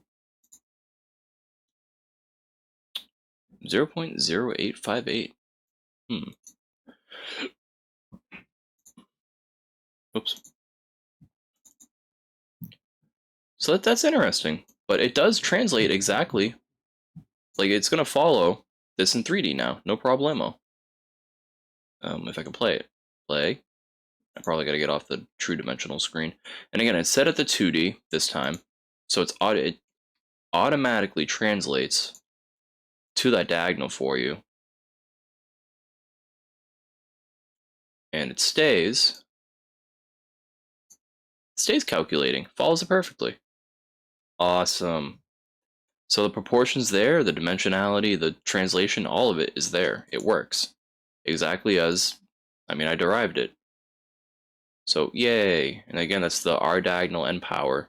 So it's translating it, it's like shifted over one slight perspective, genuinely.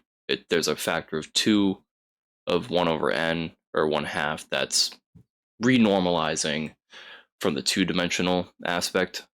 So if I want this to retranslate from the 1-dimensional with the square framework, it's literally just, I knock that N dimension slider down 1, and that'll literally shift between the surface area of the circle to the corner of the square framework between dimensions, and it geometrically draws the change in relationship there from surface area to corner with relativistic geometric relationships. So yippee. Now, as for my original equation, I still need to find the variable that calculates that, like, actually, which is annoying. Oh, this layer isn't even on? What do you mean it's not on? It's still drawing it. Like, it's right there. Weird.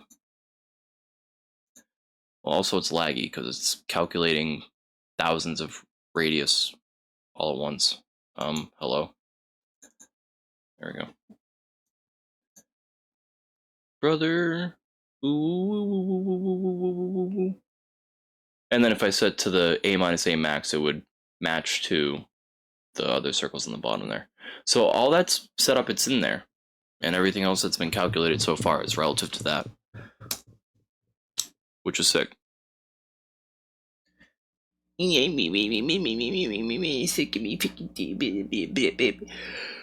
But go away. Oh, it was my daughter. All right. Oh.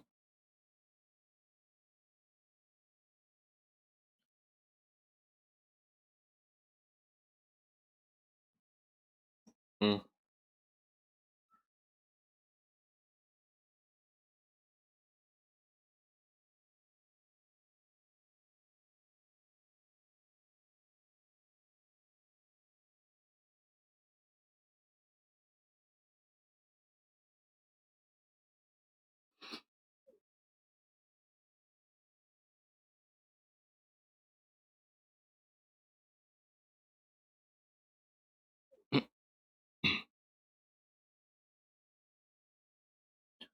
Oh, god damn it.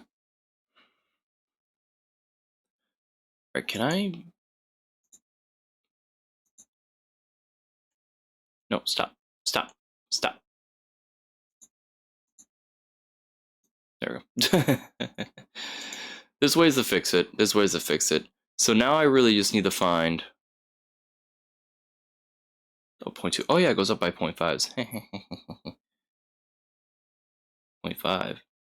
Oh, it started from there. Haha, silly me. Silly me. Yeah, there's all sorts of different translations you can do here. So like I said, the 2-dimensional we have one that meets. Where'd it go? Or did I break it already? I might have broke it.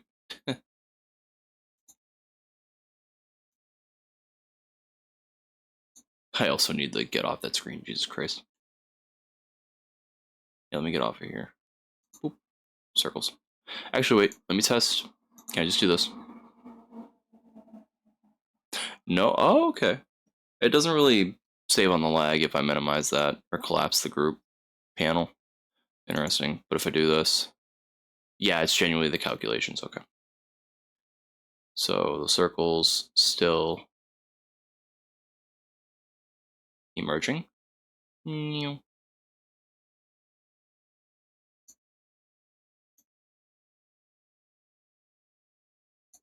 All right, so that's emerging. So now I'm going to full screen this. Awesome. There we go. I'm going to focus on that pink big circle that keeps growing and shrinking. And we're going to go to the third dimension. Okay. And then we're going to get some overlap, just like before. So this literally measures in between my original radii. This is the more precise formulation for interdimensional translation, besides the objective 1 to 2D that we discovered like in the very beginning. But more so, this is the literally like every dimension by every count at this point. So cool stuff. Cool stuff. Now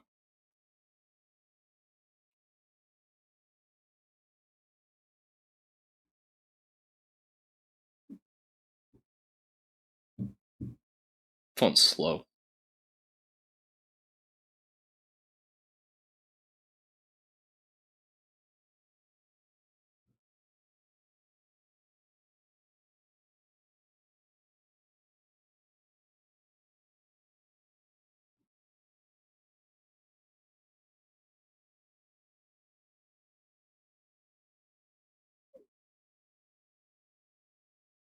Hope he has enough time. Oh, Jesus Christ. Oh, oh no. I haven't even tested that shit out yet. Oh my god. Recalculating Z parameters for I don't know what graphs yet. That I need to figure out that. Let's go back to this. So we have all these, we have this, everything else set. Zoom in. Bigger text, thank you. So our diag, the standard, this one's 2D time. So in 3 dimensions is a 0.31. In 2 dimensions, that doesn't seem right still. I need to shift it back, really. Do root 2. That's interesting. Basically, like, really cancel it out.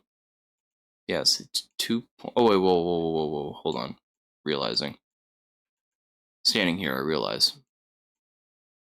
Max that out. So I know what fucking value I'm measuring. Thank you.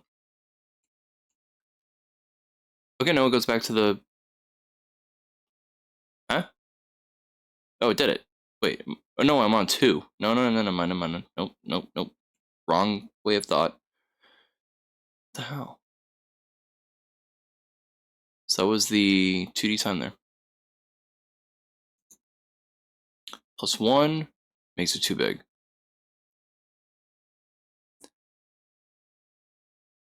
Where is timeline?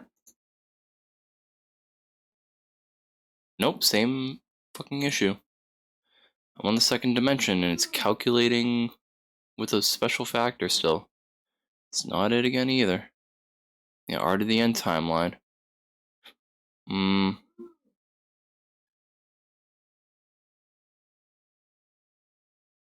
Are they in time?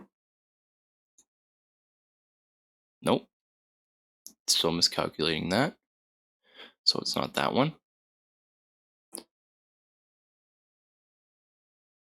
Here's the shells.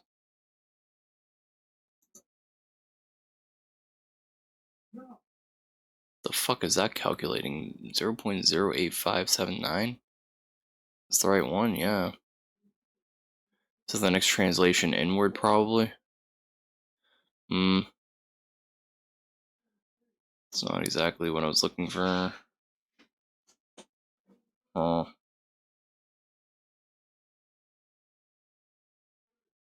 Our diagonal inner. Multi-term.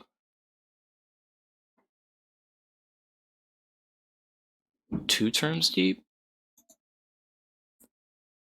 Nope, same problem.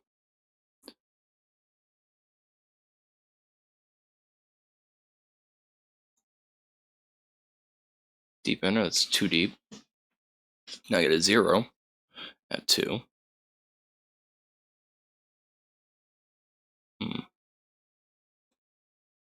3D terms?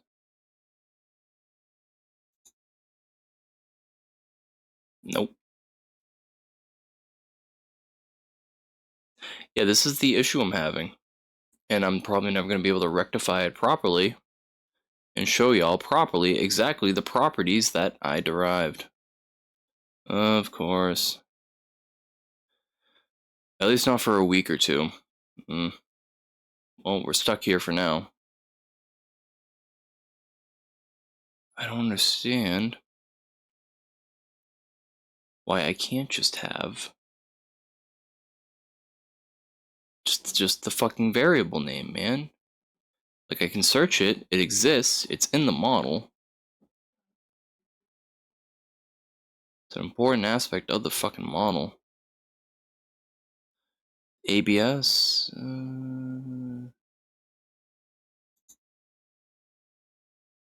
17157. Weird.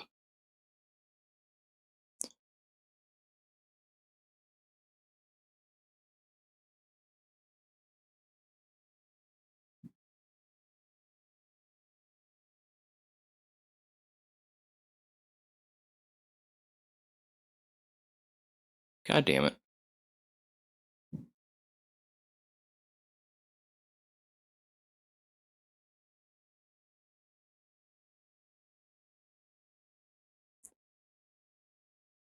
I really want to cut down on a lot of these freaking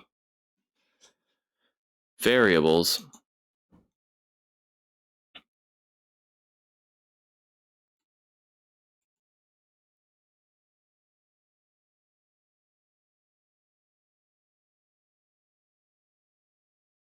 Absolute outer.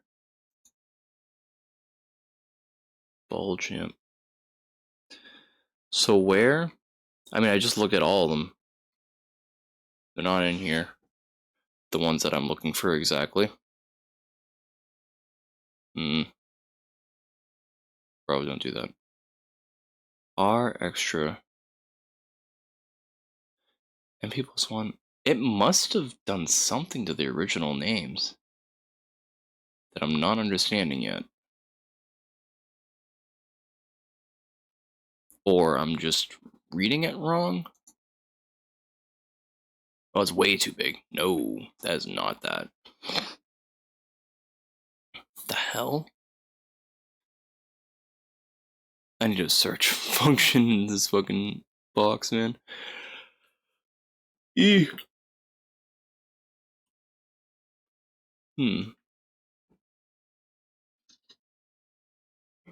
got the max versions here. EQ. Equalize. Those are different ones. Okay, that's cool. Could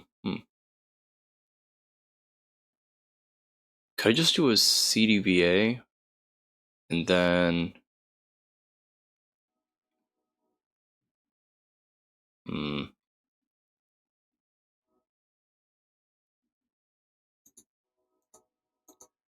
go to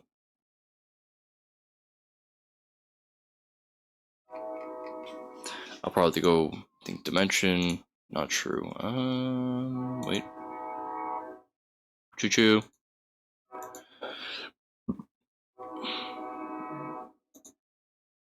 There we go.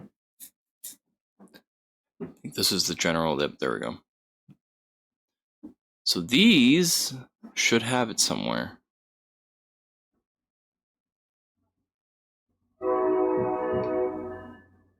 Same terms. I just have to find where the actual term is. Unless it gets accidentally simplified and lost throughout the whole entire thing. Which could be possible.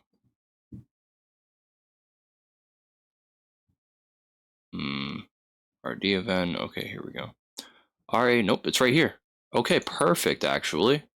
That's exactly what I was looking for. Okay, thank you. Yep, exactly. Thank you. It shows me the fucking number I was looking for. God damn, that was hard. Why was it so hard to find? Christ. Alright, good. Thank God I have this fucking key system here. God damn it. It makes it a lot easier. Alright, so now... I expanded on only one side, too. RA... No, not upper. Give me just a RA Dime. Rawr. Rawr. I don't think it updated. No. No. Well, it's gonna be 0. Either way.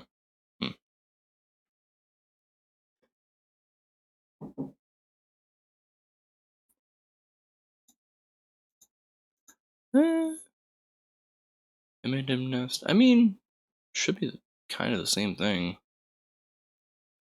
It should be.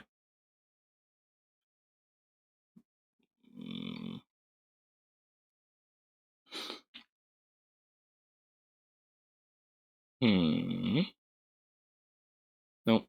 I do have a max values and simple values. I'll just try that. But good. That's here. So that means let me go back to here. Here. It's not calculating. It's not doing it. It's not doing it. Come on, man. Bro, I gave you the fucking value. So it's not calling from there. Where is this one calling from? I know it's set. I just set it. RD time. Not that deep. Not that deep. Not that deep. No. CDVA. Okay. Where's the original? Come on. Come on. Where's the one that I set?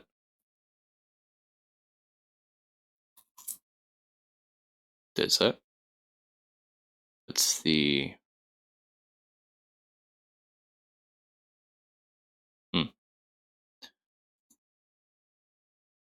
Nope.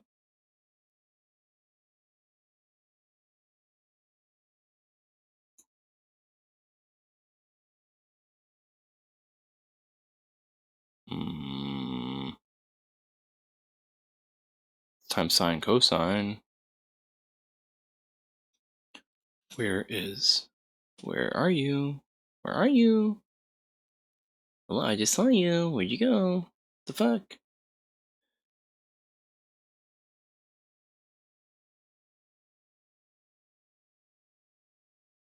RE max, static, inner. Where's my regular ones now? What the hell?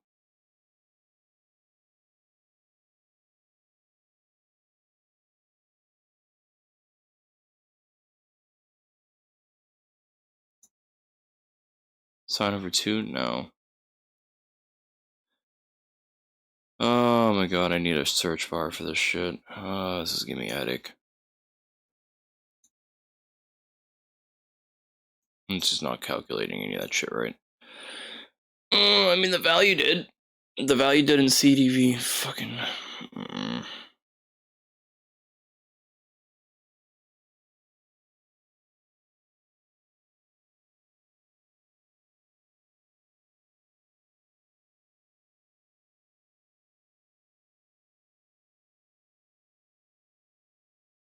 Oh, yeah, right, there we go. Yeah, CDVA. Nothing. Where are you calling your value from? Live values. R1,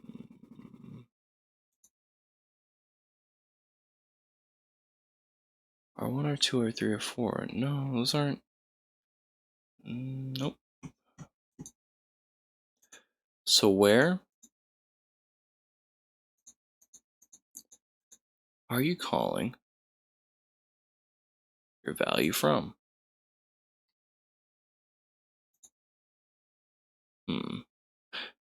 Maybe here. Hold on. Wait.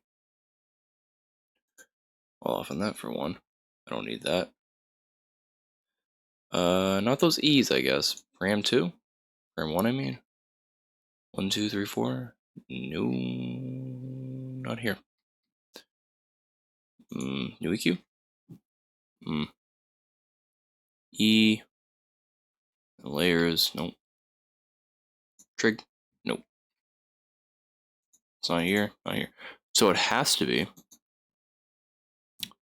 one of these dimensional ones. Not this one. TrueDim? I haven't seen a selection for it at all, so not here. Now, is it here? No. No. Endim? No. Ooh. Oh, cool. I like that. Oh, nice. Yeah, I really like that. I like that. That's cool.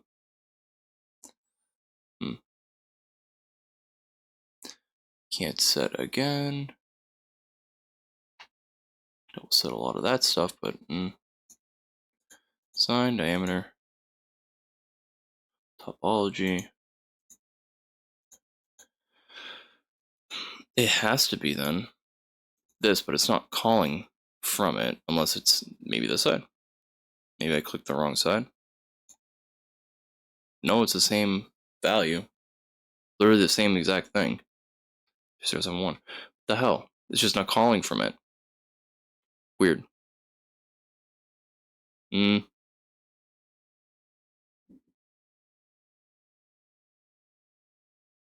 Try here.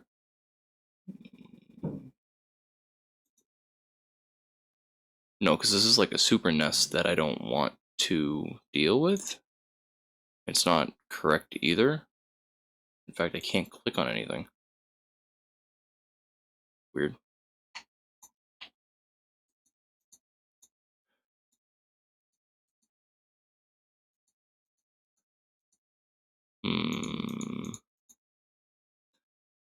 Okay.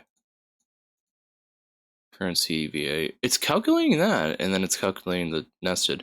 So that's okay.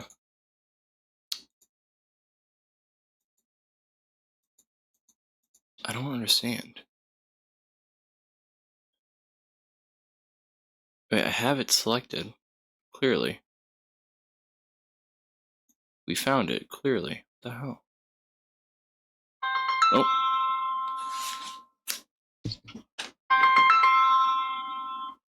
Yo. Hi, KPMPD, just calling to confirm a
just the closeout then. I'll show you the number changing. So here we have that. I'm gonna zoom in. So our original 0.207107 set on this new variable that we listed earlier, excuse me. Now that's in 2 dimensions, so perfectly translates. Switch to 3, and it should be 0.2929. Exactly that. So yes, we have the multi-dimensional radii configured perfectly for all 4 directions of time. Like literally, whether it's possible time that can change, possible or what's not possible anymore, etc., etc., etc. It's all there. Now, I know what I need to fix. So soon we'll get to that, and then we can properly model it in here exactly how I wanted it to, but that's not how I want to. And then we can also check out everything else. There's so much to check out in here, at least. Definitely gives you a sense of direction when it comes to exploring physics, as well as literally all of the stuff that has been audited, double checked, triple checked, quadruple checked throughout the entire model. Actually, I want to see what P does when I activate. We do that. Say relative to that. Did it do anything? Oh shit, it does! Holy fuck, boy. Oh, the rate at which is changing is actually giving us a color spectrum. Holy shit. Holy shit, that is cool. And that's it. Does it go backwards?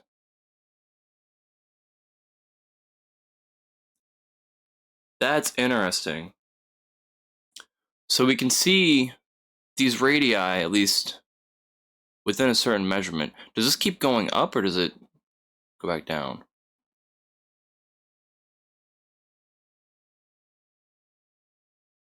Three, 8, it's going back down. This is going up in wavelength still though. So I guess it just keeps going on forever? No, the size is going back down.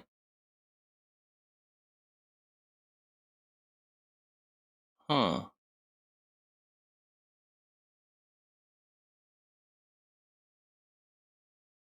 Interesting. This last one's gonna hit the 780. Everything else has already surpassed the nanometers aspect of this. Is there momentum P, uploaded screenshots, page internal units, scale factor mapping, ICS units is driven live by this panel's own step size hierarchy value. I think it's the fact that the value keeps going. What if I just Dirac error, relativistic quantum mechanics? Yes, it does. Heisenberg's uncertainty principle. I know that's been already covered.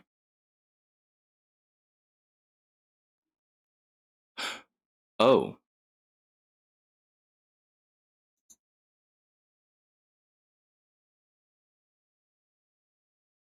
It does reset. It was just taking like almost forever because that's literally it's a clock, and when it's activated, that's what happens. So now that it's going in reverse, we're at this point. Switch here real quick. So speedy, speedy, speedy, speedy.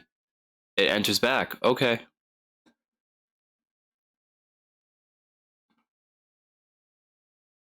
Oh, it's so cool. Redshifts right there too.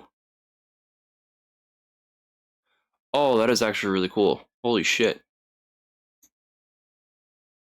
Wow. All with the geometric model. I can map out visible light now for the spectrum and all the energy above that. So all the radiation levels above that in terms of wavelength. That's really fucking cool. Holy shit. Okay. Yeah, there's a lot. There's a lot of cool stuff. And I mean, most of it, again, a lot of it's been double checked, triple checked. It's all here. It's literally all here. Everything's here.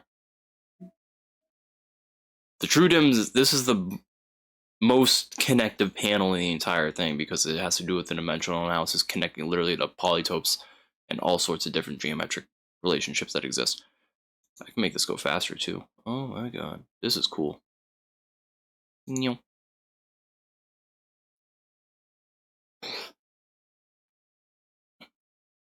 So it'll max out in the ICS's own units. I mean, it'll go toward infinity in terms of distance, but it does it so fast that I mean, it's heading toward the speed of light because this is basically the velocity in natural units relative to this framework. Then we have both ends here. See, that was quick. You just get the redshift and that's it. You don't get to see anything else because of just, I mean, how fast everything's going. So depending on the speed of your model, and more importantly, where you start, now it's a lot slower. Everything's a lot more closer to the blue end. But it slowly spreads out through the spectrum. And it's all related to that. These radii of emergence and divergence. This is all in the 3-dimensional. Let me test out, I don't know, like 10 dimensions.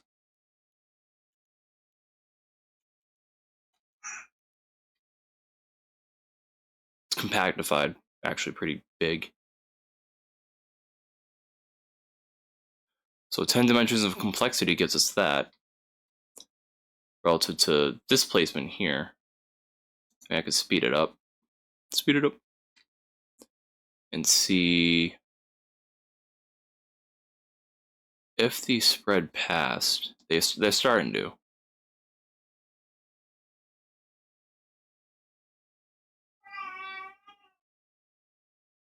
Okay, honey.